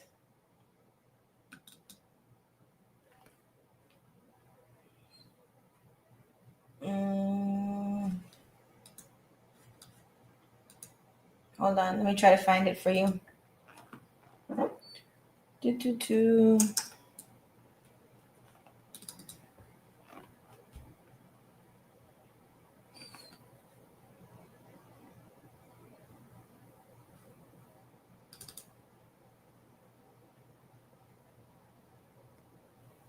Oh, we do have a lot to get through, guys. We definitely have a lot to get through.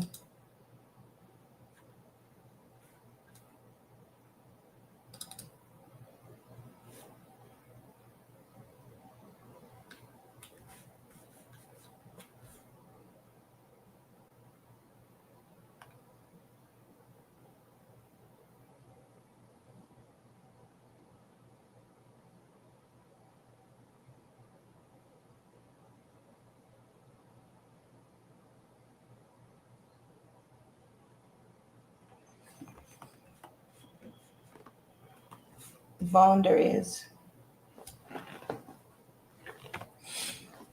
All right, so we can do this last one for boundaries. But I need to get something to drink. I've been saying that for the longest time. So just bear with me. Stay there. Then we're going to do boundaries and then we can go.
Coming.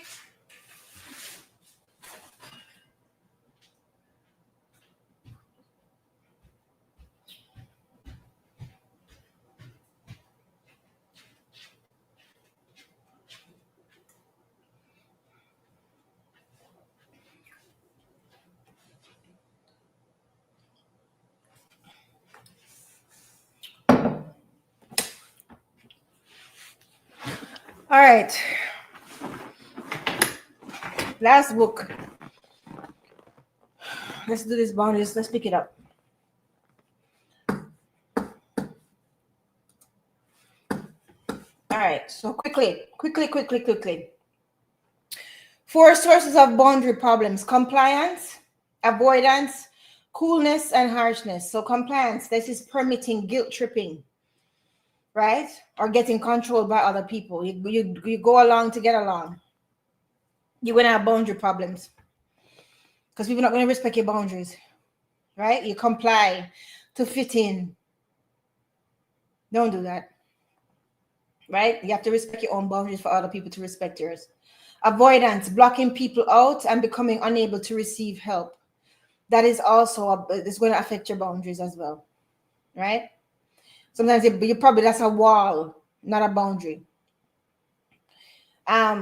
Setting boundaries to avoid responsibility to love. People do that too, where it's not a healthy boundary. It's not like a real boundary, right? It's actually you being an avoidant or avoiding. Aggressive and manipulative behavior towards other people, that threatens other people's boundaries, right? That's a source of a boundary problem. So ways to develop healthy boundaries: you practice, you come out of your comfort zone, right? And you maintain your own sense of safety. You have to become more confident, basically, right? Be responsible. You set personal limits and you meet your own needs. You set your own limits, even on your phone. You set a screen time, right? You have to instill boundaries for even for yourself to not break if you want to create new things in your life and you want to create new habits, right? Realize that you can't do everything or please everyone, right? This is important. You're not supposed to please everybody. Everybody's not going to be your friend. Everybody's not supposed to like you. That's a lot of work. And that's fine. It's good that a lot of people don't like you. It's good. Okay, your energy cannot, your energy won't be for everybody. And that's fine. Let people weed themselves out. create closeness, embrace relationships without overextending yourself. So relationships within limits, right? You don't have to do overextend yourself to be accepted. Always another, you see, it's so funny how these books tie into each other. Because me and that same mentor there was talking, and I said, and we're talking, and I told her I was going to make her a crown and stuff. And she said, Julia, I would love to, but I'm kind of scared. I was like, why are you scared? And she's like, I'll wear it by myself, but I'm kind of scared to wear it. I'm like, these are the little things that you find, like, it's kind of somebody who is so confident and so in one area, right? And I said to her, you see the difference between me and you there is I will always choose authenticity over fitting in or over approval. I always choose authenticity over approval. Always. Same thing, I will always choose peace over history. I don't care how long I know you. You could help raise me. If you don't bring peace to me, or you buy from a nervous system, or all you bring is upset, then I will have to love you from a distance. Unfortunately, but fortunately. Respectfully and non-respectfully. Always choose peace over history. And always choose authenticity over acceptance. That's me. Right? So, how do we get there? Right. Don't overextend yourself. And actually, she had a problem with this too. She had a problem with people pleasing, and she actually had to learn to get out of that in her 40s. That's how long it took her. Right? She's in her 50s now. You can't even tell because she looked like she's about 35. But she's in her 50s now, and the lessons that she had to learn, it's amazing when you talk to some of these women. Amazing. The battles that they have fought that you don't know anything about, that actually help them to be who and where they are right now. There's so many interesting people in this world, guys. That's why I say, like, energy is a must. You're not a tree. Don't stay stuck to things that no longer serve you or things that make you feel uncomfortable. Right. So be unique. Discover yourself and express the occasional need for autonomy. Sometimes you have to do things yourself. Be brave and explore the world. Actively look for new opportunities. Right? Yeah. So boundaries. Operation test your relationships. Do this, guys, because a lot of people who you might be considering friends might not respect your boundaries. You tell them no, they don't understand it. They'll try again in another month, try again in 2 months, try again in 2 months. They don't really respect your boundaries. So sometimes you have to wonder if they really saw you as a friend or not. Right? Because the behavior keep repeating itself. So I tell you, some of these people are kids. They're always pushing boundaries. When you're very clear, you're very, very clear. I do not like this. Please don't do this anymore. I'm not interested in this. And then 2 months later, they do it again. Or they do it and they try to understand your boundaries. Understand no means no. That's something to look for. Especially you women, look for that in men. And men, you look for that too. Right? Look for that too. See how safe people are when your children. Okay. So parents must be capable of setting and enforcing age-appropriate limits with their kids. Right? Yes. So you don't give in to their every demand. You can't substitute genuine connections with gifts. Right? So boundaries are important. Test your relationship. A healthy relationship prioritizing and respects your boundaries.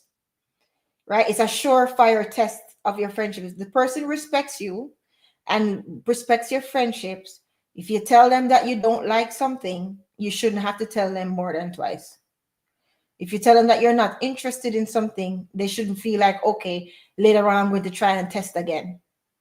Because they should respect you enough as a person, right? To be able to say, okay, no, I'm done. Or she doesn't like that, so I won't do that. Right? Right. So that will test. And these are all relationships. See how people behave when you tell them no. See how, and I'm not saying just to tell them no, just to test people, but that is showing you the strength of your relationship. If you don't give them what they want right now, how do they behave? Right? Always peep that. You don't have to say it. A lot of things that you notice you don't say, but you clock it and you have it here, right? Lots of things you see you don't need to say, but you once you know, and God know, and the person know, that's enough. So in every relationship, each partner should recognize their freedom. So you should recognize your other person's freedom as well as yours, right? We can't intimidate people while expecting to be loved by them. You can't intimidate people or make people feel like as if you're pressuring them, right? And expect to be loved by them. It's not going to work. So remove roadblocks in your own way. So running into opposition is a positive indicator that you're actually on the right track. It's true, right? It will be well worth the effort. If you're not doing something that is significant, you won't get any resistance to it. And that's the same thing with growth and change. As you grow and you get better, or the changes are coming and you're seeing the improvement, you're going to have resistance. Just get ready for it. It's going to happen. Okay? Scale the efficacy of your boundaries. In other words, make your boundaries more efficient. That's what that means, right? You have to assess the maturity and the potency of your boundaries. So are these boundaries still working? Is it an old boundary that I no longer need? How potent is this boundary? Right? Those are the things that you have to look at. Learn to manage boundary conflicts. So resistance to boundaries is unavoidable, especially people who are used to knowing you a certain way or being a certain way. This is people like who you grew up with, right? A lot of times family will be the main tester of your boundaries because they want you to stay the way how they are comfortable with you, right? And that might not be good for your health. That might not be good for your progress, right? So you watch for that. So you don't let yourself or your work suffer for responsibilities not in your job description. That's another boundary too. Don't be trying to people please people at your work and doing more than what you pay for, and you're taking on this load. They're going to shove load onto you. Right? That is abuse. So avoiding self-abuse and nurturing your own boundaries, it enables you to be the best version of yourself. Right?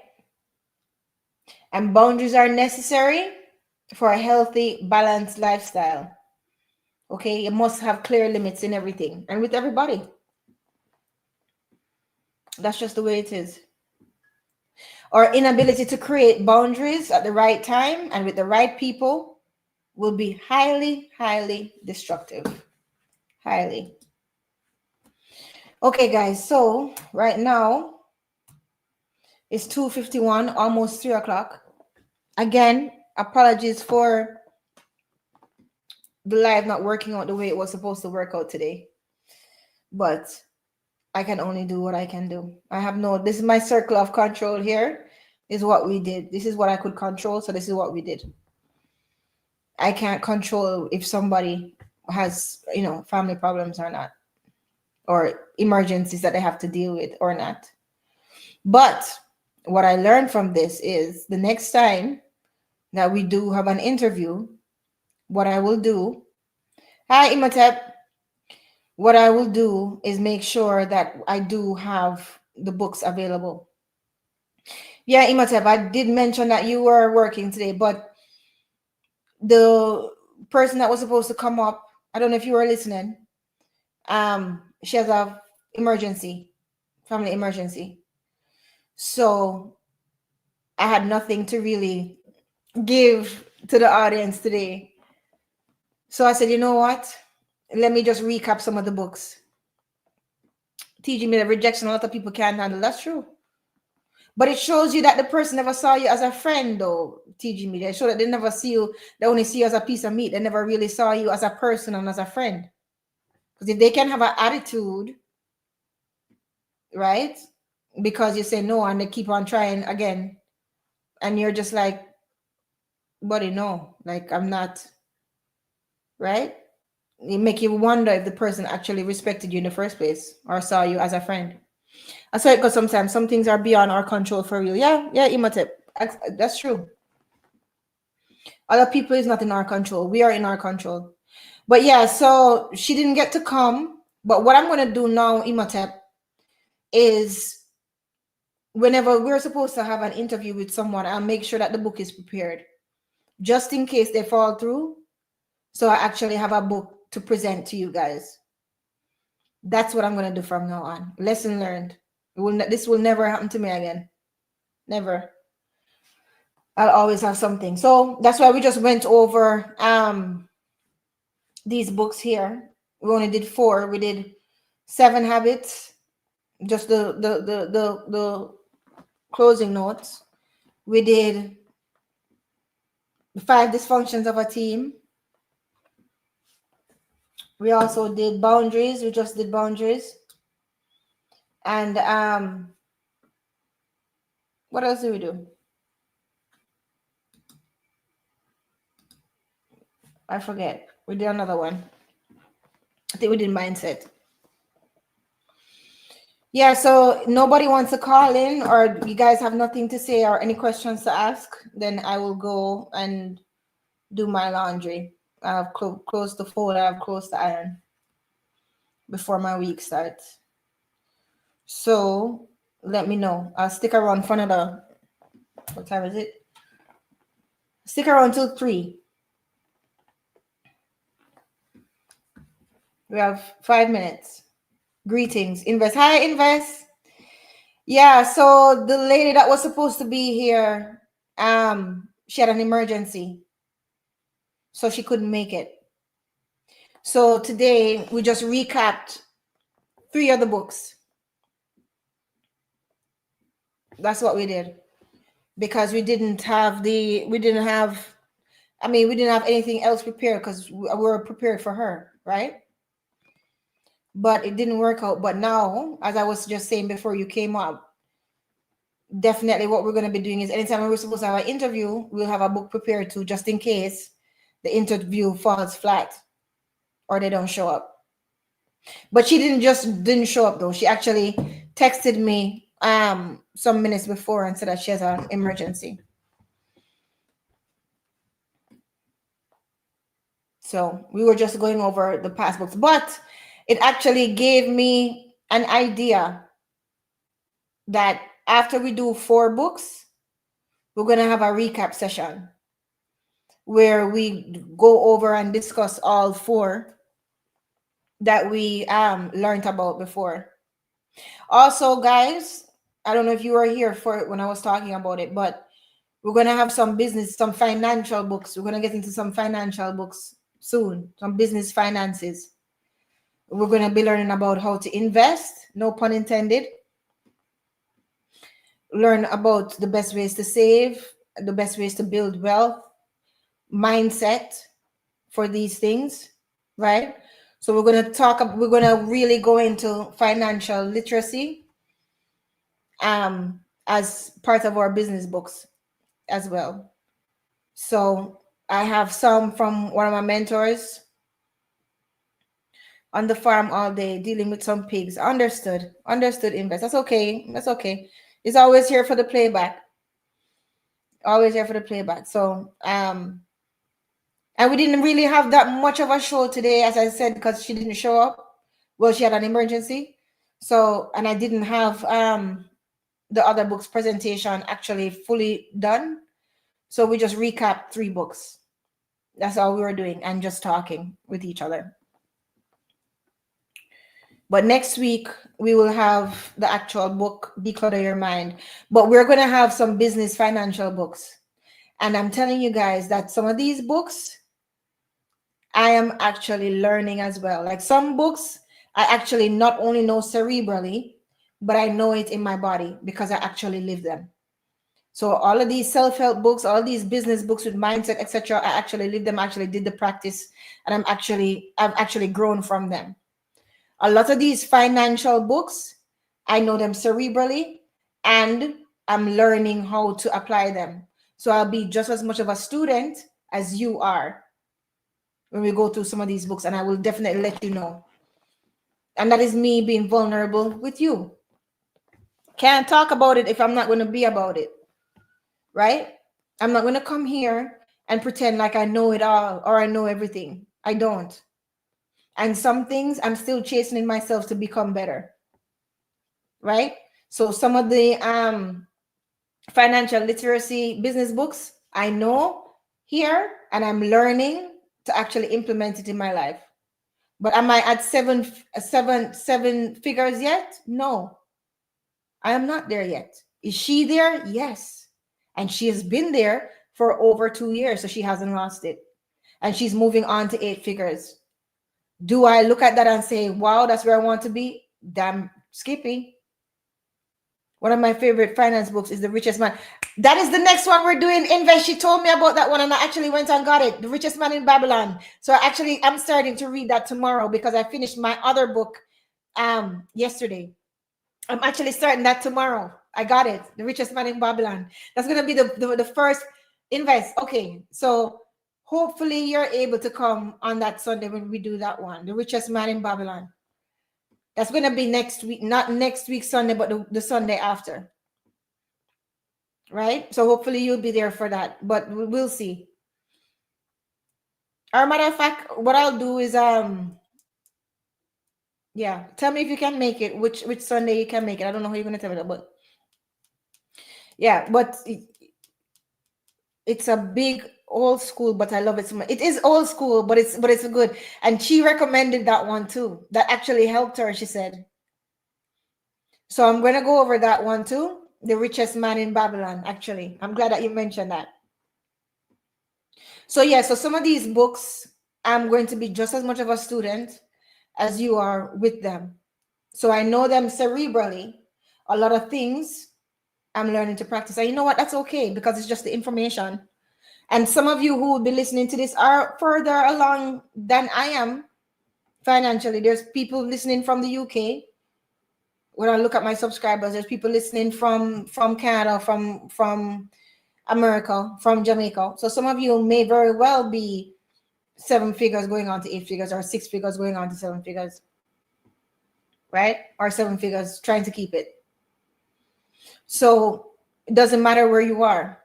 It doesn't matter where I am, but I'm going to do my best to relay the information as cleanly as possible, right? But I will always tell you the truth, okay? Which is, I'm not there yet. This is where I'm trying to become. This is where I'm trying to be.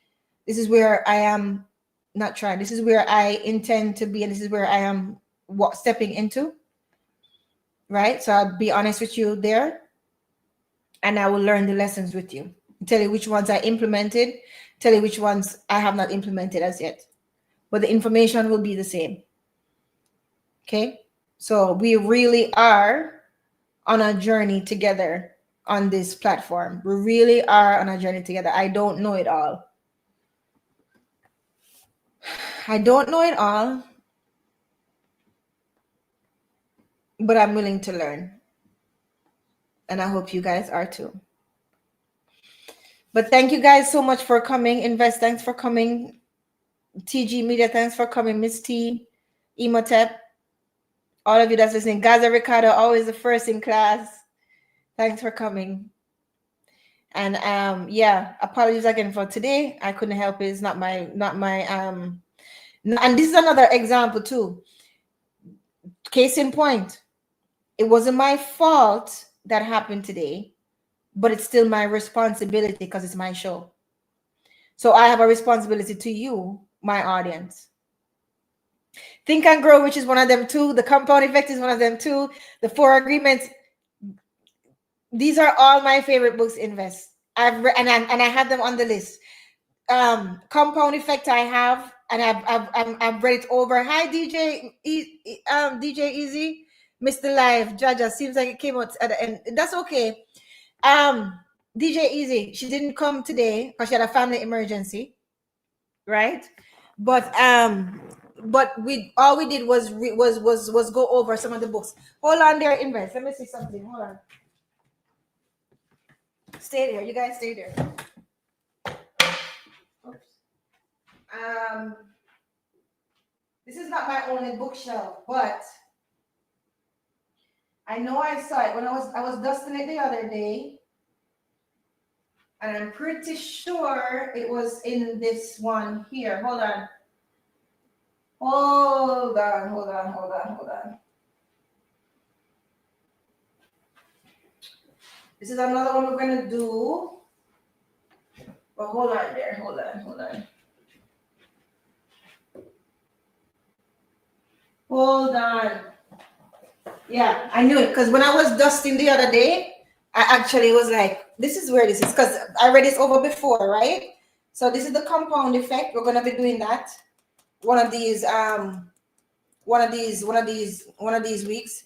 And also what every angel investor wants you to know. This one is this one is a good one too. I used to read way more than I do these days. I remember reading some of these books. Yeah, Misty. Yeah, Misty. That's all right. These things happen. That's why we have it here, right? So we're gonna definitely do those books as well as the richest man in Babylon. I just got that one. The richest man in Babylon. I just got that one. And she came highly recommended too. Right? So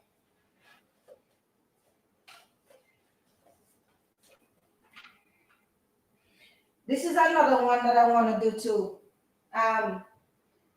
Frequency and the power of the subconscious mind. And this one here, Inside the Tornado, is a really, really good financial book. Right? Inside of the Tornado, this one. This one here, so. But I'm going to have to look at my other bookcase too, because I know there are some other financial books there.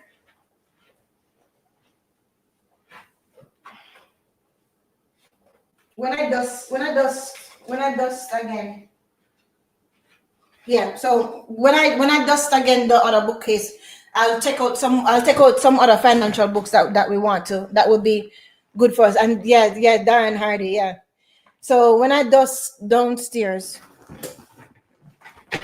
I'll take that book when I dust that bookcase, because that bookcase, it's nice, but it's a hell to clean. You have to take off everything. Because it have like different corners. I don't know how to explain, whatever. So what I'll do is I'll take out some of the business books from there. Can I call in? No, you can't call in, of course. Of course you can call in. It's not too late. Call in if you want. Yeah, man, call in. And I'll add you to the screen. It's not too late at all. All we did was recap some of the books, Invest. We didn't get to do the declutter your mind, because I didn't finish the presentation on it, and it wasn't supposed to be for this week. So yeah, call in if you want to call in.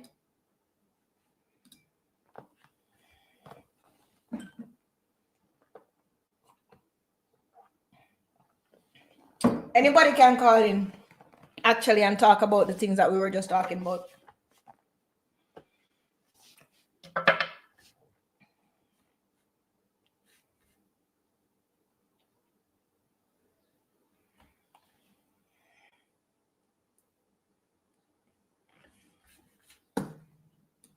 And to say it. I Invest. You're muted.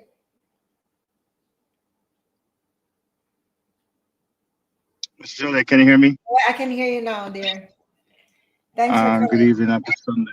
Evening. Thanks for being here. Yeah, I wanted to be here earlier, but my Sunday I always try to split my Sunday. Yeah. Try to run the country on the farm real quick. I I had to pay some bills as well. So I understand. yeah, yeah. So I just I head back home now, and then I'll work early in the morning. So What time is good for you on a Sunday, usually? Or it it just just depends it on the just Sunday? it just depends. This Sunday I definitely had to, you know, get some workmen some pay, and then we have some additional pigs that we purchased, so and some goats as well. So it's kind of hectic this morning. Understood. Understood. Definitely understood. Yeah.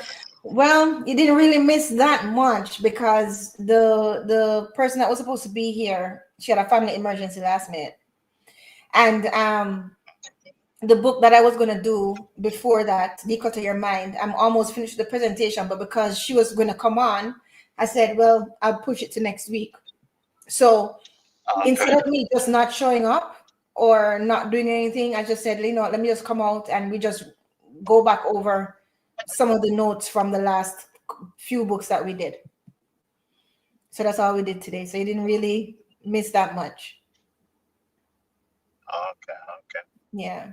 Yeah. Yeah, I remember I read the Darren Hardy's book, The Compound Effect. I really love that book.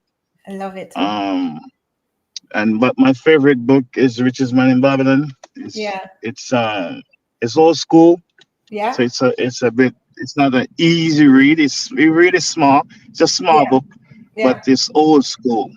You know, it's an old school because it go back in the days when you used to get paid based off gold, Yeah. and that's the premise of his goal. So it's old school. So it's not dollars like now, but Yeah. the principle in the book is just an amazing principle. If you follow that principle, trust me, I'm telling you, like Tell me a bit it's about a it. Like, really what do good you book. like about it? So it in a nutshell, it's number one, pay yourself first. So every dollar, every $100 you get, try to save $10. Yeah. Just try. And based off your situation, your percentage can be smaller until you can save more. Yeah. But pay yourself first. Most people they pay everything else and then they forget themselves, right? And Yeah. in order to invest, you have to have money to invest, right? That's right. So you use your active capital, your active money that you have from your work. Don't try use off everything. Yeah. Okay, don't just get your money and then you try to buy the clothes for the weekend for the party. Don't just work for that. Yeah. You know, put Yeah. down something. So basically, that's what the story. But because it's an old fashioned story, it's Yeah. really unique. It's really Yeah. unique. I love how the story come together. Yeah. Yeah. I like it. I like it too. I need to. Okay, so before I I know about the story, I skimmed it, but now I'm actually going to deep dive and to Mhm. actually to read it and actually give it the attention that it actually needs. Um, Yeah, you can read that book in one. You can read that book in one weekend. You can yeah, start on Friday and yeah. finish the book by Monday. Yeah, But you can. what you said though, goes into the conversation that I was having with my mentor too, where and this was not this time, but some years ago, and she says that we should always see money as opportunity. So when you earn a certain amount of money, remember that you're an entrepreneur. So a lot of times it can be feast and famine depending on what the what happens in the market. Not only that, but you must always be able to have some money. Whereas if an opportunity comes, you can take that opportunity. And a lot of opportunities as an entrepreneur, you're going to have to end up spending on it, right? So, especially for an opportunity for your business. So, we must always see money as an opportunity to make more money because you can only make money with money, right? So, you mean you're going to have to invest, you're going to have to, as you said, no pun intended, right? So you're gonna have to be able to buy something, pay for materials, pay for advice, pay for so whatever the opportunity comes up. A lot of times, um, entrepreneurs fall to that, whereas they don't have enough money for an opportunity that would actually catapult their business forward, right? So that's why what you said a while ago kind of was like, wow, yeah. I remember me and her had that discussion.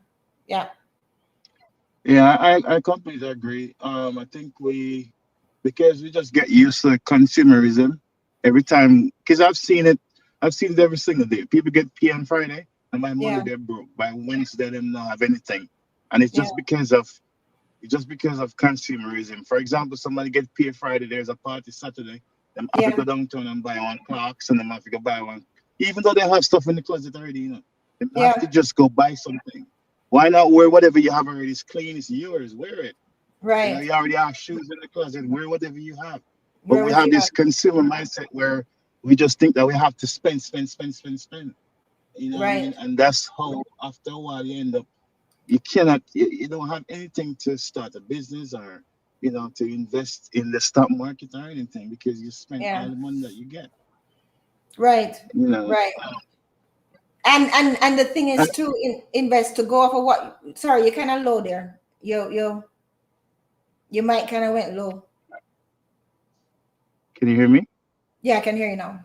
Yeah, what were you saying? Sorry. Oh, just on a 40,000 foot view. There's something important that I think most people have it based off maybe how you were raised, how you heard. But if you have a negative connotation to somebody who is rich, you Oh see the yeah, person has made him show off or whatever, then yeah, guess what's going to happen? You're not going to get it. You're not going to get in that position. The reason yeah, why your subconscious mind is recording everything you do. It's yeah, constantly recording. So if you see somebody with a nice car, somebody with a nice watch, and you say, "Man, I don't like him because him show off." yeah, So guess what's gonna happen? You will never do the work to reach in that bracket. You will never.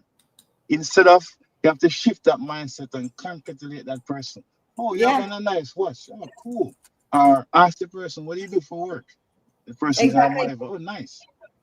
And you use that as your motivator, but don't look down on somebody because we have this thing where we think being rich is a bad thing, and it's not, Exactly. right? And Job in they always fail. yeah, Job in the Bible. Now I will use this example. Job in the Bible couldn't qualify for a food stamp program if he even tried to.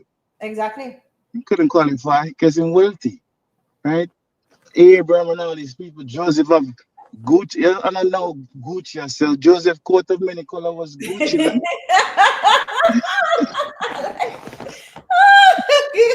Yeah, no, but it's true. It's true. Invest, you're not Was telling nobody. Gucci. You're not telling any lies. And you know what else too? And that's the thing. It's and this is what we're going to be discussing, right? And I've had so many good conversations about money. Money is an energy, it's an energy. So as you say, if you curse it, it will never come to you. If you see people who have money as wicked and evil, or you otherize them, you're basically subconsciously telling yourself that those people are evil and wicked, and I don't want to be evil and wicked, so I will never be rich. It actually does that with your vibration, right? So no matter how much you Most want, definitely. yeah, no matter how much Yeah. you want, and that's the Most thing. People think that the universe or God or manifestation gives you what you want. It doesn't give you what you want. Everybody wants things. It gives you who you are. So if you are that type of person that actually see rich people as evil or riches as evil, subconsciously you're pushing money away from you, right? I don't even believe in like hope, just like oh or some people might say is like manifestation type of thing. I don't necessarily believe in that. The reason why is that you have to have action towards whatever you want, right? You Mhm. can manifest all you want, you can hope all you want, but none of that will move the needle. None of it But will. action is a part of manifesting, though. That's what a lot of people don't get. People think that The manifesting is the just people. nuance Yeah, yeah. So in, instead of saying just the manifestation, so to speak, use that could be your plan of action, then, so to speak. This is what I want. You write it down. This is what I want, right? And then the next page is gonna be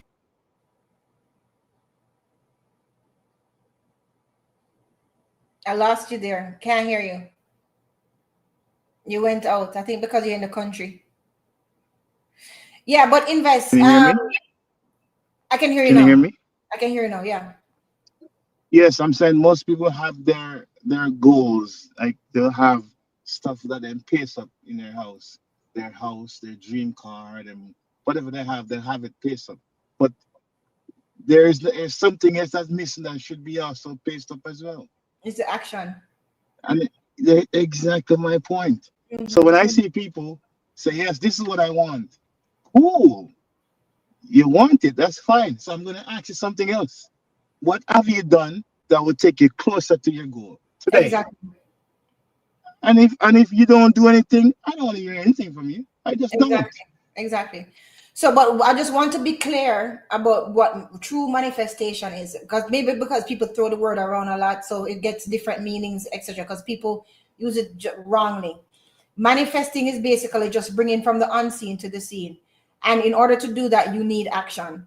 So it's not just about, some people think that it's just about writing it down and daydreaming and getting into the feeling and stuff. No, if you're when is that is a part of it, because you actually have to have the vision, and you actually have to work from assumption, but you have to work. So that's why even the Bible says faith without works is dead being alone.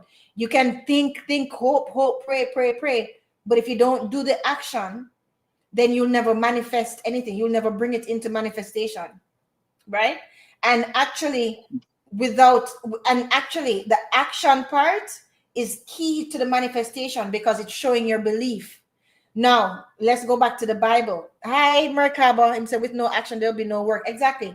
So let's go back to the Bible. Even say you go back to Christianity, and you go back to say when the girl died. I don't remember, and her father wanted her to get up and walk, and Jesus was there.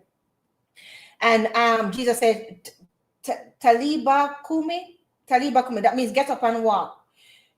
The action is what actually brings the manifestation. That's why Jesus used to always say, "Will thou be made whole?" Guys have to read the Bible properly. There's so much wisdom in that book. There's so much wisdom in the Bible.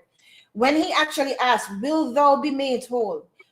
That is key. You find a lot of people ask for help, but but they're not willing to do what they need to do in order to get that help.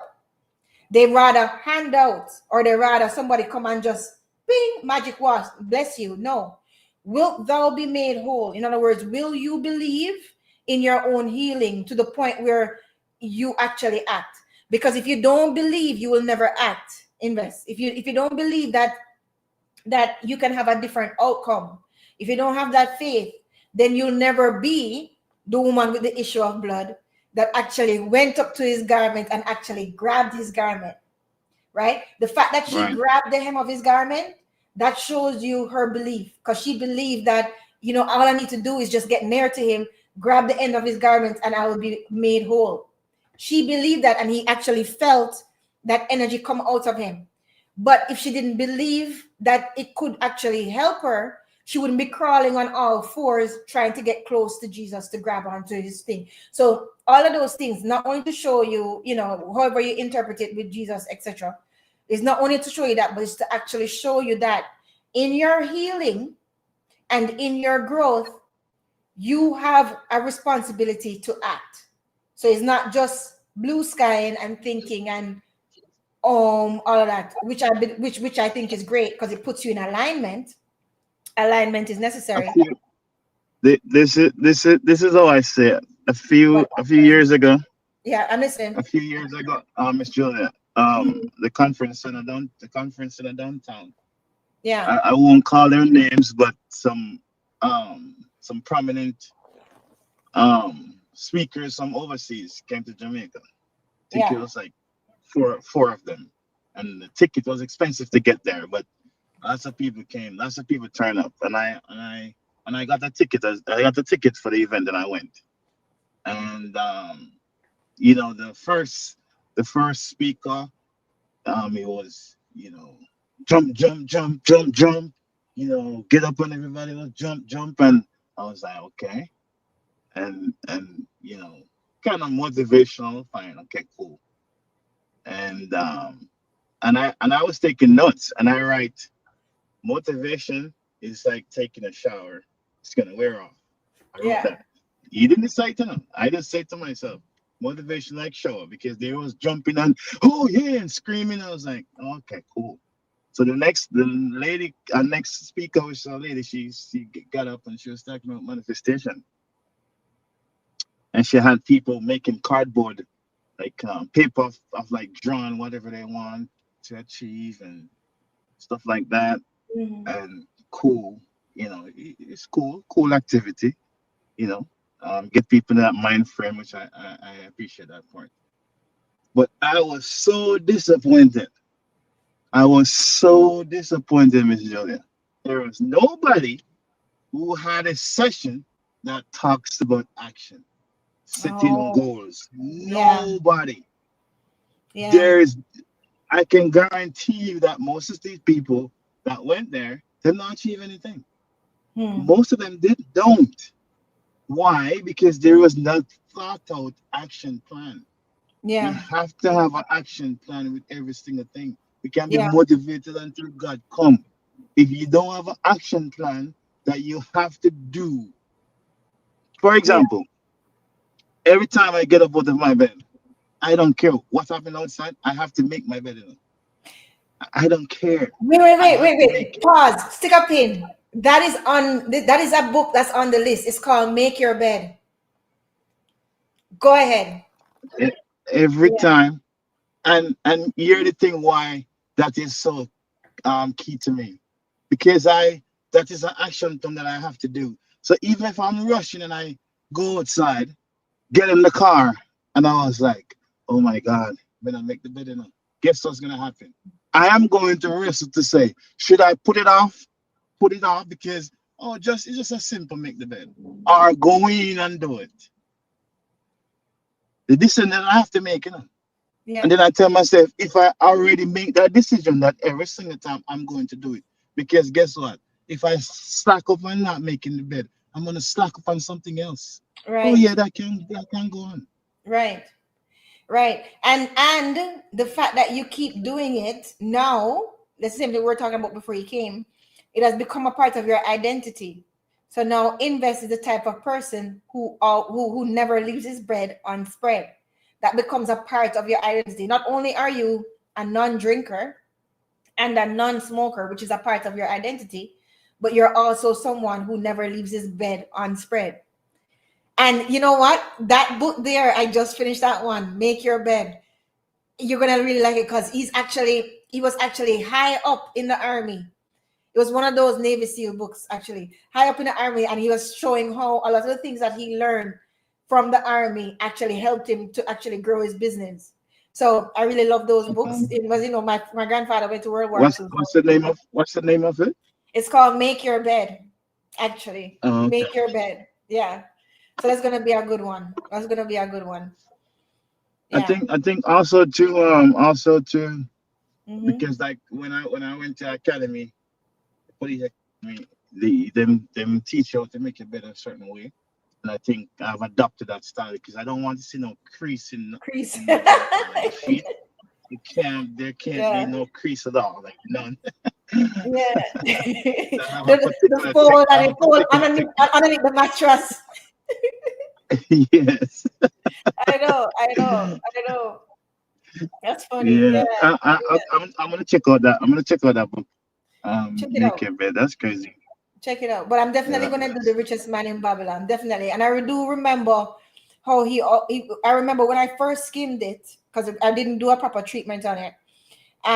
But no, I'm gonna do it since she advised me of it. When he was talking about basically 10% of your income, always save 10% of your yeah, income. Basically, like you were talking about yep. paying yourself first, right? And Hmm. he also talked about auditing. your needs versus your wants. I remember that from the book. I remember that. So, I mean, a lot of these themes you're going to find run through all of these books, Invest. You remember? So, like that was something, but I really want to give it its due. You know what I mean? I really want to give it its due. And then he was talking to about good luck, if you remember, good luck. I don't remember exactly what he was talking about, but he was saying, I think the premise of it, and don't quote me, but I think the premise of it was basically we make ourselves more lucky, which is a belief of mine. And a lot of times people always say, Julia, you're lucky, you're a lucky charm, you're lucky. Sometimes they get luck, me being there, that's true. But people always say, Julia, you're so lucky. But they don't see how much I work in order to be lucky. You see what I'm saying? Like, I'm not just lucky, but I actually work and actually make sure that I'm in alignment with what I want so that I can see the Luck opportunities is and like so that I can take the opportunities. Yeah, sorry, when go ahead. most people when most people talk about luck, they would it would be likened to somebody who's paying the lotto, or somebody paying a quick pick, Right, and the chance of that person winning is so slim. right, So if somebody actually win, that person is actually a lucky person, right? But right, here's the thing: why wait so much? Why not do something that make the odds in your favor? right. Instead of That's why I don't gambling. I will never Yeah, waste even my me, I money don't on none of gamble. that crap, Yeah, yeah, because the odds of me winning is so slim. So why I'm going to put my energy into something where the odds are so slim? For what? yeah, I rather put my energy into something where I know, based off my input, yeah, the output is going to be substantial. right, right. But what I've found is they don't understand that luck, as they call it actually favors people who sees opportunities, able to have the foresight to see opportunity because they're always thinking about their goal. So alignment, energetical alignment is there. And people that work for what it is that they want. There's a lot of, you understand, there's a lot of times when people could have been lucky, but they wasted good chances because of the fact that they either procrastinate or they weren't prepared, right? Or they didn't believe in themselves. I wouldn't even frame it as that, Miss Julia. You're the thing. Luck, when you rely on luck, is something outside of your control. There's some things for sure outside of your control. You're driving on the road and somebody just come hit your car. Okay, it's outside of your control. But your control is to make sure you have gas in your car to take you there. Make sure you have your seatbelt on. Right? Make sure that your tires are well inflated. That's in your control. Right? So just relying on luck alone, it's something that, yeah, you're trying to wait on someone else. It's just like somebody sit down and say, well, I want somebody to come, want somebody to give me a link, let's try to see if we can find a link. No, why not Yeah, you just work for whatever you want instead of waiting for a link? I'm not waiting for no link from nobody. For what? yeah, Because what if the person never show up? What if the yeah. person never show up? What's gonna happen to me? Right, right. We try to put business Oh, and your camera success just and turned on, my dear. achievement. Hold on. Your camera just turned on. I don't know if you want that to be on because I know you have to protect your privacy. Your camera just turned on by accident. So I just want you to know. As long as I'm not to the dolly. Yeah. No, I just wanted to make sure. But yeah, go ahead. I'm listening to you. Can you hear me? Yeah, I can hear you now. Yeah, yeah. I'm just saying, people try to make success this nebulous, esoteric thing. No, people just look at what problem can you solve. What problem can you solve, and based on your skills or your abilities, if you can put it together, and you solve that problem for somebody. That's it. If you work as a lawyer or a paralegal, There's so many people have they've got legal document, just the documentation part that they don't understand. You can be the Mm-hmm. person to be the conduit between the lawyer and clients and people who just want a brief understanding of something or how to fill out something. You can set up a business to do that. You're not necessarily a lawyer, but you're going to handle it, and then you might have an advisor who's a lawyer, right? So you solve that problem, right? In a community, there's lots of cars there. You're a mechanic, you work for Toyota, whatever. Make your own shop, solve the problem for somebody who have that issue. That's exactly what business is. It doesn't have to be this thing outside of the world where look at you, you're doing your fertilizer stuff. Why? It solves the problem. Somebody go drink something, them go drive in car, them just take it out in them hand, them test themselves. I'm good or I'm not. You're solving Mm-hmm. the problem, preventing the person from an accident. That's exactly what we make this thing become this big notorious. No, it's not. Right? Yeah, That but I have a Chinese friend. He's a businessman. This man have zero emotion when it come on to business. Zero. mhm. It's either the business solves the problem and make money and that's it. Yeah, Him not care about anything else. yeah, Nothing you else can't at have all. emotion. Zero emotion. Yeah, there's no emotion when it comes to business. Bobby, how you do this? He was like, man, I don't care. I'm just gonna look. Does people want this thing? I didn't don't want it. And that's it. I was like, oh wow. And they Mm, make millions and millions and millions of dollars in Jamaica. mm, Millions. Him have a construction company, him have this, him have that. And him have zero emotions. Zero mm. emotions. Yeah, you have Yeah, to have zero emotion when it comes out of it. we make this thing too big of a mountain, like it's special. And let me tell you, success is not special or unique to a special individuals or special people. No, it's not. Anybody can, as long as you exchange goods and service for somebody need it, you do it in large quantities, and you get exchange money. That's it. That's how Yeah, you achieve things. but invest. To be honest, though, that is true. When it comes down to the down to the wire meat of the matter, that is true. But because of the fact that people have to, hi Sophia, big up yourself. Because of the fact that a lot of it is people actually correcting themselves and actually being willing to learn and actually being able to actually look at themselves and see what works and what does not work and actually challenge their own mindset, that's why it becomes hard. So what you're saying is true. Practically, you have a need and you're able to fill it. So there's need, you fill it, great, you make a profit. But all the things in between does matter. That's why a lot of startups fail. That's why a lot of businesses fail. And it's never, sometimes it's not, most of the time it's not the idea. The idea is a good idea. Most of the times it's the person behind the idea why the business fails. Because that person was either a know-it-all, didn't really invest in themselves, no pun intended, when it comes on to reading or seeking out information or seeking out the know-how, depended only on luck, right? Without actually doing the actions that would make them more lucky. That's what I meant when I said luck. Whereas people say, Julia, you're lucky, you're lucky, you're lucky. But they don't realize that what is luck to them was actually work for me to actually make myself more lucky, right? I wouldn't have been as lucky if I didn't take initiative to do what I needed to do and learn what I needed to learn and humble myself to ask the questions from the right people who I needed to ask the right questions from.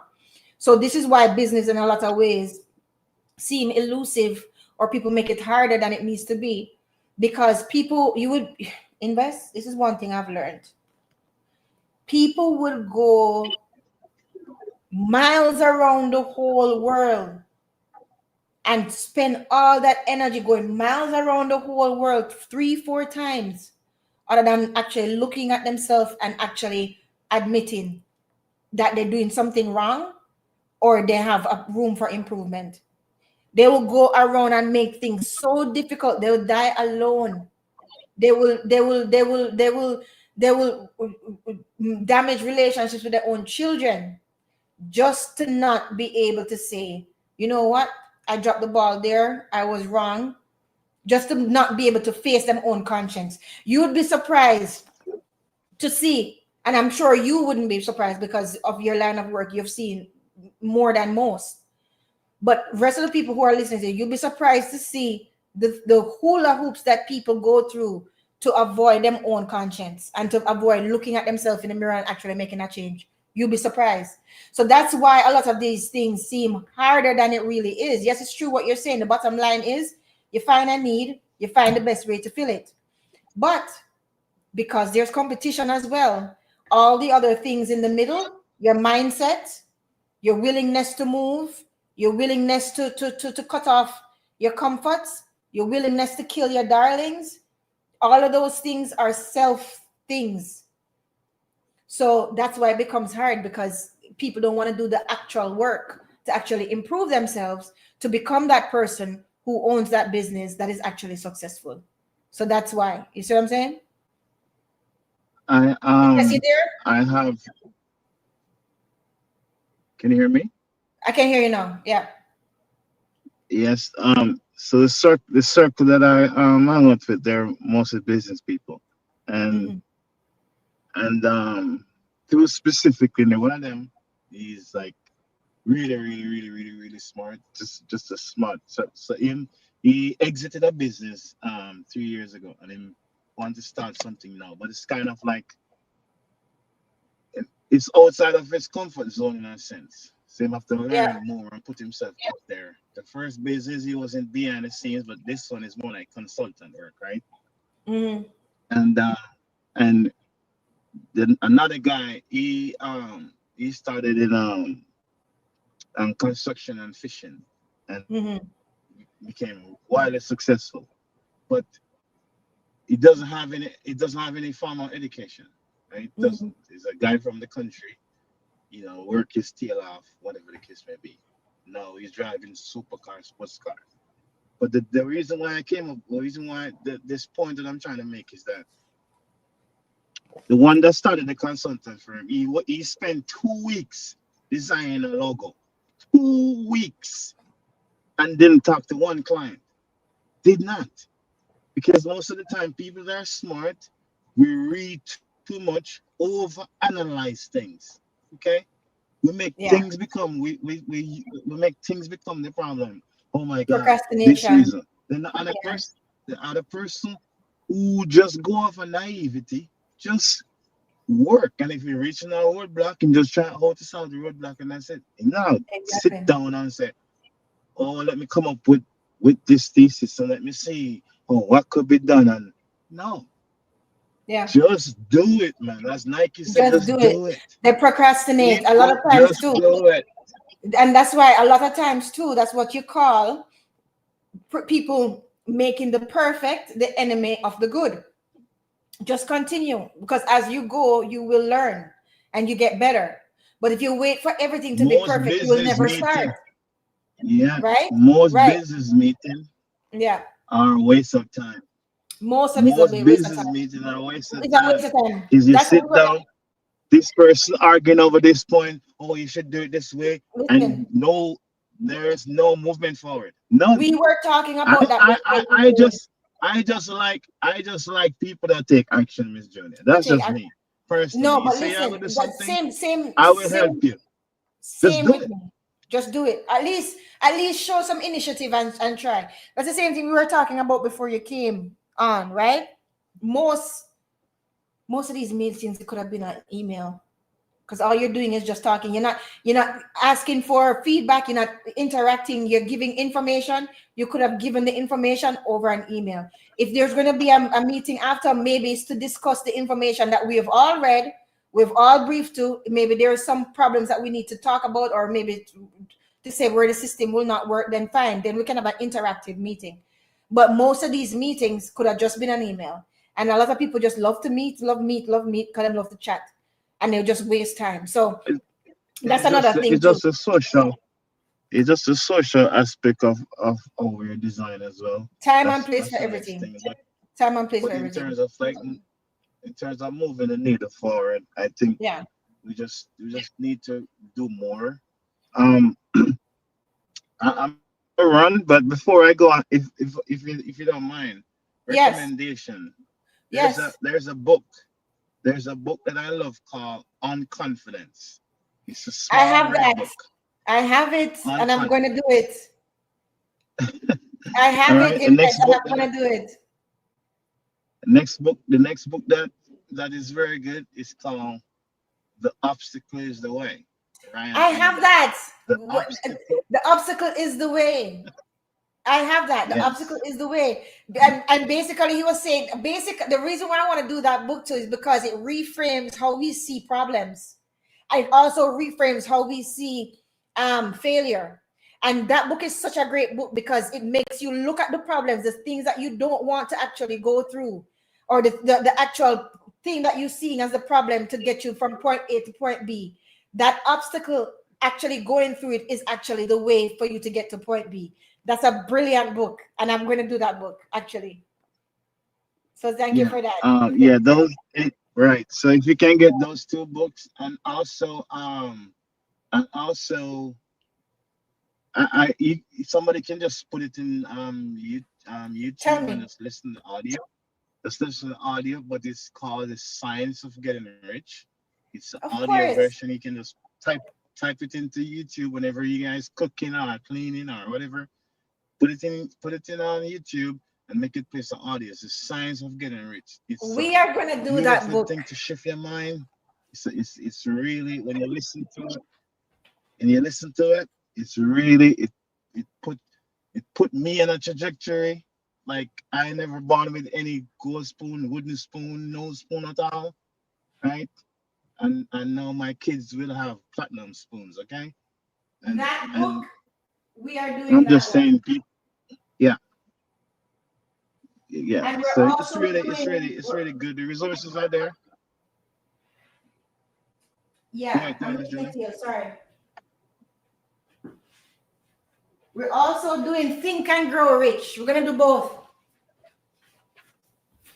The Science of Getting Rich and Think and Grow Yeah, Rich. Think and Grow Rich. Napoleon Hill. Yeah, Napoleon.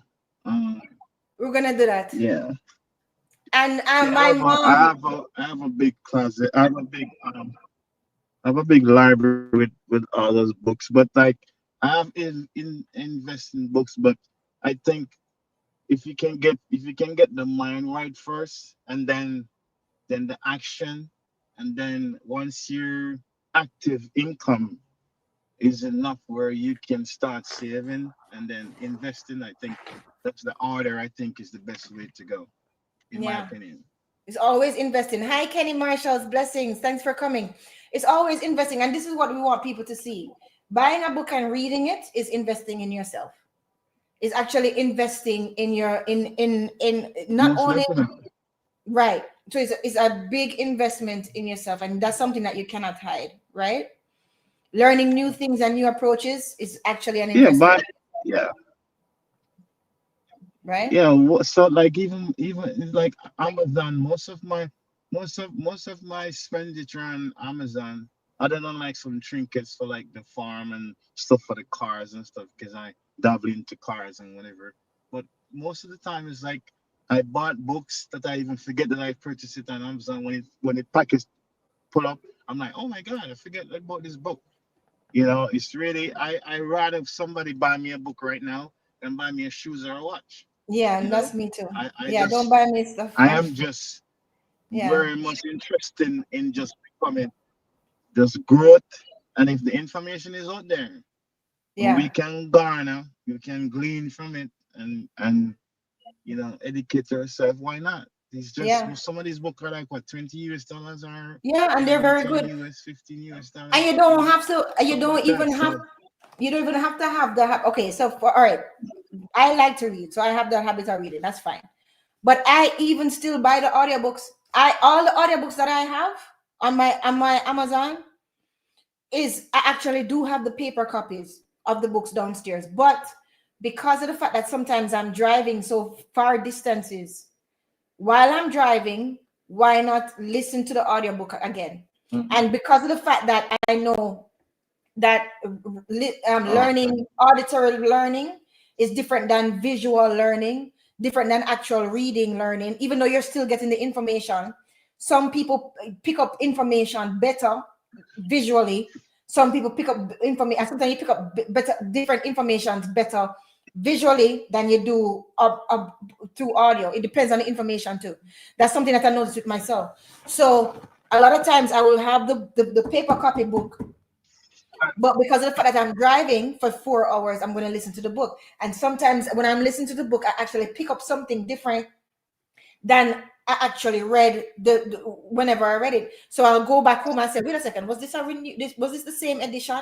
So I'll go back home and I look back to chapter 4 of that book. I say, oh right, it was actually here. I missed that point, but I picked it up when I was listening to it though. So you see what I'm saying? So a lot of times we have to play tricks on ourselves when it comes down to learning, right? You there? I wish there could be like a case study, because I can guarantee anybody, if you just purchase these books, Think and Grow Rich, Richest Man in Babylon, the Four Agreements, the compound effect, the obstacle is the way, The and obstacle is on the way. confidence. So if you purchase those books and spend time and read those books, I can guarantee you your life will not be the same. But It's invest, impossible. that's one of the purposes of what I'm doing too, is to actually whet the appetite of people so that they can want to read more of these books. Because I've had a couple of people DM me and say, Julia, I didn't even know that book existed, but it sounds just like another book that I really love. So now, invested, you just jumped off. It knocked you off for some reason. I don't know. You can call back in if you want. Or maybe I had to go. I don't know. But anyhow, so like they will DM me and say, Julia, I didn't even know that book actually existed, but it sounds so much like a book that I read that actually helped to change my life. So they actually go now and they seek out that book. Hi DJ Easy. He said I read a lot of books, but sometimes listen to the audiobook, especially during work. Yeah, me too. I listen to the audiobooks while I'm driving or while I'm doing work. Right? So not because you have a paperback book means that you shouldn't invest in the audiobook. Get the audiobook too. It's easier for you to learn it. Why not? Anyhow, so but back to what Invest was talking about a while ago. Right? These are facts. What he said.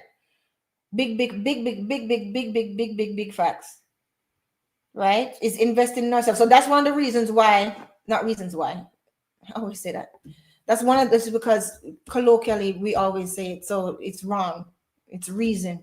When you say reason, you're already giving a why. So I shouldn't be saying reason why. Because we say it so much, I say it. And it's wrong. And I'm trying to get myself out of that habit. And I am getting myself out of the habit. Sorry, no problem, invest. If you have to go, that's fine. If you can come back, that's fine. Right?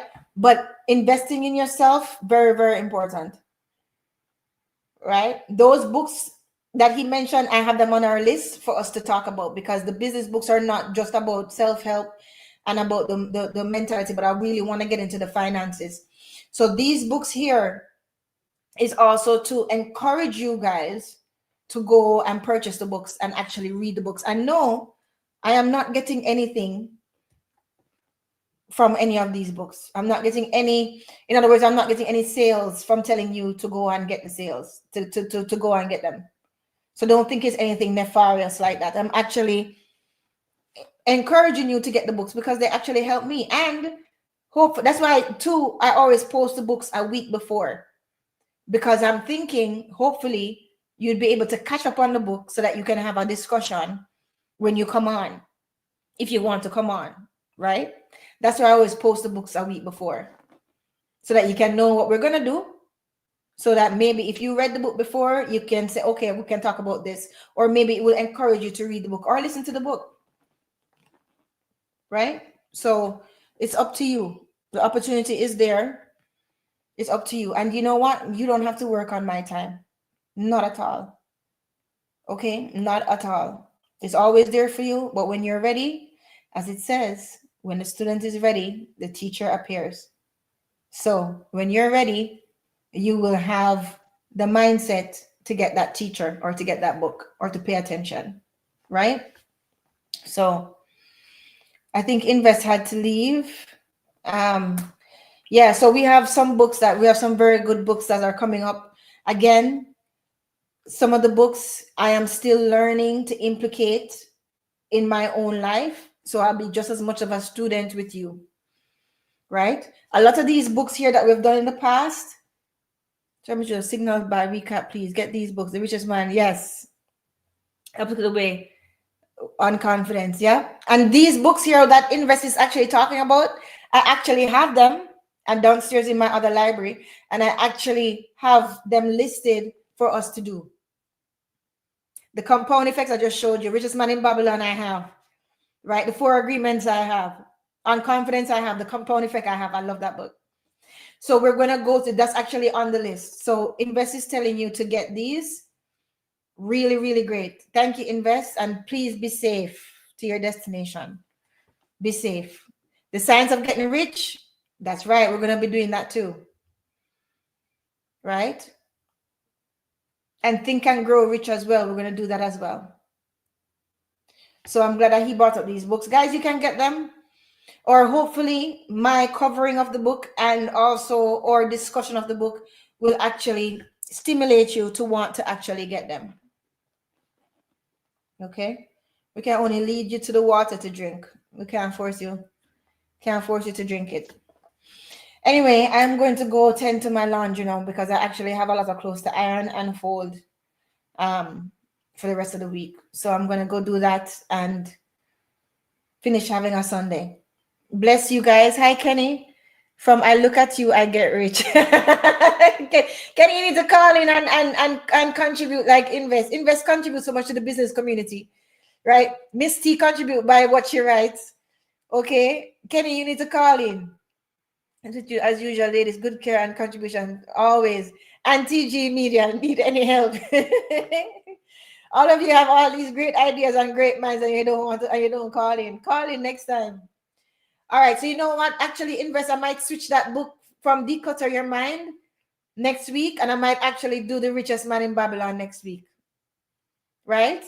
I don't know if you can make it next week or not, but I might actually do that. The Richest Man. I will once I have the time. I know, Kenny. I'm just troubling you. You know, I like to pull your leg. I know. When you have the time, it's always here for you. Always, always here for you. And guys, if 111 is not a good time for you, like tell me. Like I take feedback. I can adjust because what I actually did was actually arrange it so that I have a window on Sundays where I can give to you guys. So if you guys rather the show be, well, not earlier because I have to work out. If you guys rather the show be later, let me know. If you say you want it to start at 3:33 instead of 1:11, you let me know. But you guys have to communicate that to me. See, Invest give me the list of books. Luckily, those are books that I already have on the list. Everybody else, if you have a book that you want us to discuss, drop it in the chat. Let us know. We'll do it. Right, Miss T, I know you've read some books along the years. Whatever other book that you want us to go over again, drop it and let us know. We'll do that. Right? Right? Even if I haven't read the book before, it doesn't matter. I'll go back and read. I love to read a new book. Hard to find a new book that I haven't read, but a good one. But you know, I don't mind. I don't mind doing that. It's fun for me. So greetings to you, Invest too, and be safe. Yeah, and DJ Easy too. You got DJ Easy. I hope you like the interview that we did with the other DJ. Misty says it seems like more people are able to view later. Maybe start an hour or two later. Yeah, that's what I'm thinking, Misty. Because usually I start at 1:11, but I can start at 3:33. You know what I mean? That's actually a better number for me. I like that number, actually, 33. So I can actually start at 3:33 if that's better for people. Right? Or 2:22. You guys tell me which one is best for you. Because it's not just about me, it's about you guys. So if I'm serving you in a way that is not as good as how it could be, I could serve you better by being later, I would do that. That's fine. Right? That's fine. Right? Yesterday, I was swimming all day, so I put my hair back. Anytime you see me in a scarf and a ponytail, I'm not fancy. My hair just need to do. So if I have more time, then actually I could probably do some things, get my hair ready for the next week, right? Do my clothes already so I can actually relax with you guys. Because every time after the live, I'm always thinking about what I have to do to get ready for Monday. So if we start later, I can actually get some of that stuff out of the way first, right? After exercise, do my rituals, etc.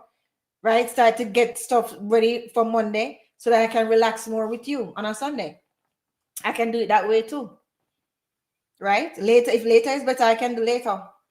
You guys communicate and let me know. A matter of fact, what I'll do then is next week, Miss T, next week, I'll start. Why don't I try 1 hour? I feel shaky trying to 3:33 right now. Okay, just 2 hours behind. Maybe I try 2:22, Misty. What do you say? Misty, vote. You guys tell me. All right, everybody who's here, tell me which time you prefer, 2:22 or 3:33 going forward. Write it in the chat. Write it in the chat. 2:22 or 3:33 going for 2:22. Miss T said 2:22. Miss T said 2:22. That's what we're doing. Whatever she said, that's what we're working with. That's what we're working with. Miss T said 2:22. Okay, Miss T, we do that then. So next week, I will change that book. I'll do The Richest Man in Babylon, and we'll start the financial books. Kenny, I hope to see you. If you can't make it, I know there's no love lost. All right. Bless up everybody and big up yourselves. Again, sorry about the guests not coming. So much I can do that's not in my circle of power. All right. So bless you, and I'll see you guys later. Yeah, I'll see you guys on a live later when I have the time to actually. There's a lot of things that I'm juggling right now in my own personal life and business life. So when I get some time, I'll come online with you guys again on one of the lives because I actually do miss you. So, all right, bless you guys. Bless up DJ Easy. Everybody check out DJ Easy. He has a mix for put you in the mood to just get you to that work day. Get you to whatever you need to get to. Very talented brother. Thank you. You guys know I'm a sucker for talent. Thanks, Miss T. You are still able to pivot and recover well despite the change in plans. Yeah, girl. You know we have to. The show must go on. The show must go on. All right, later, guys. Thank you. See you soon. Thanks, Miss T, for everything that you do. I really appreciate you. Thanks, sister. Thank you. And Sophia Jacobs, thanks for coming. It's good to see the ladies here. Blessings, blessings, and thank you.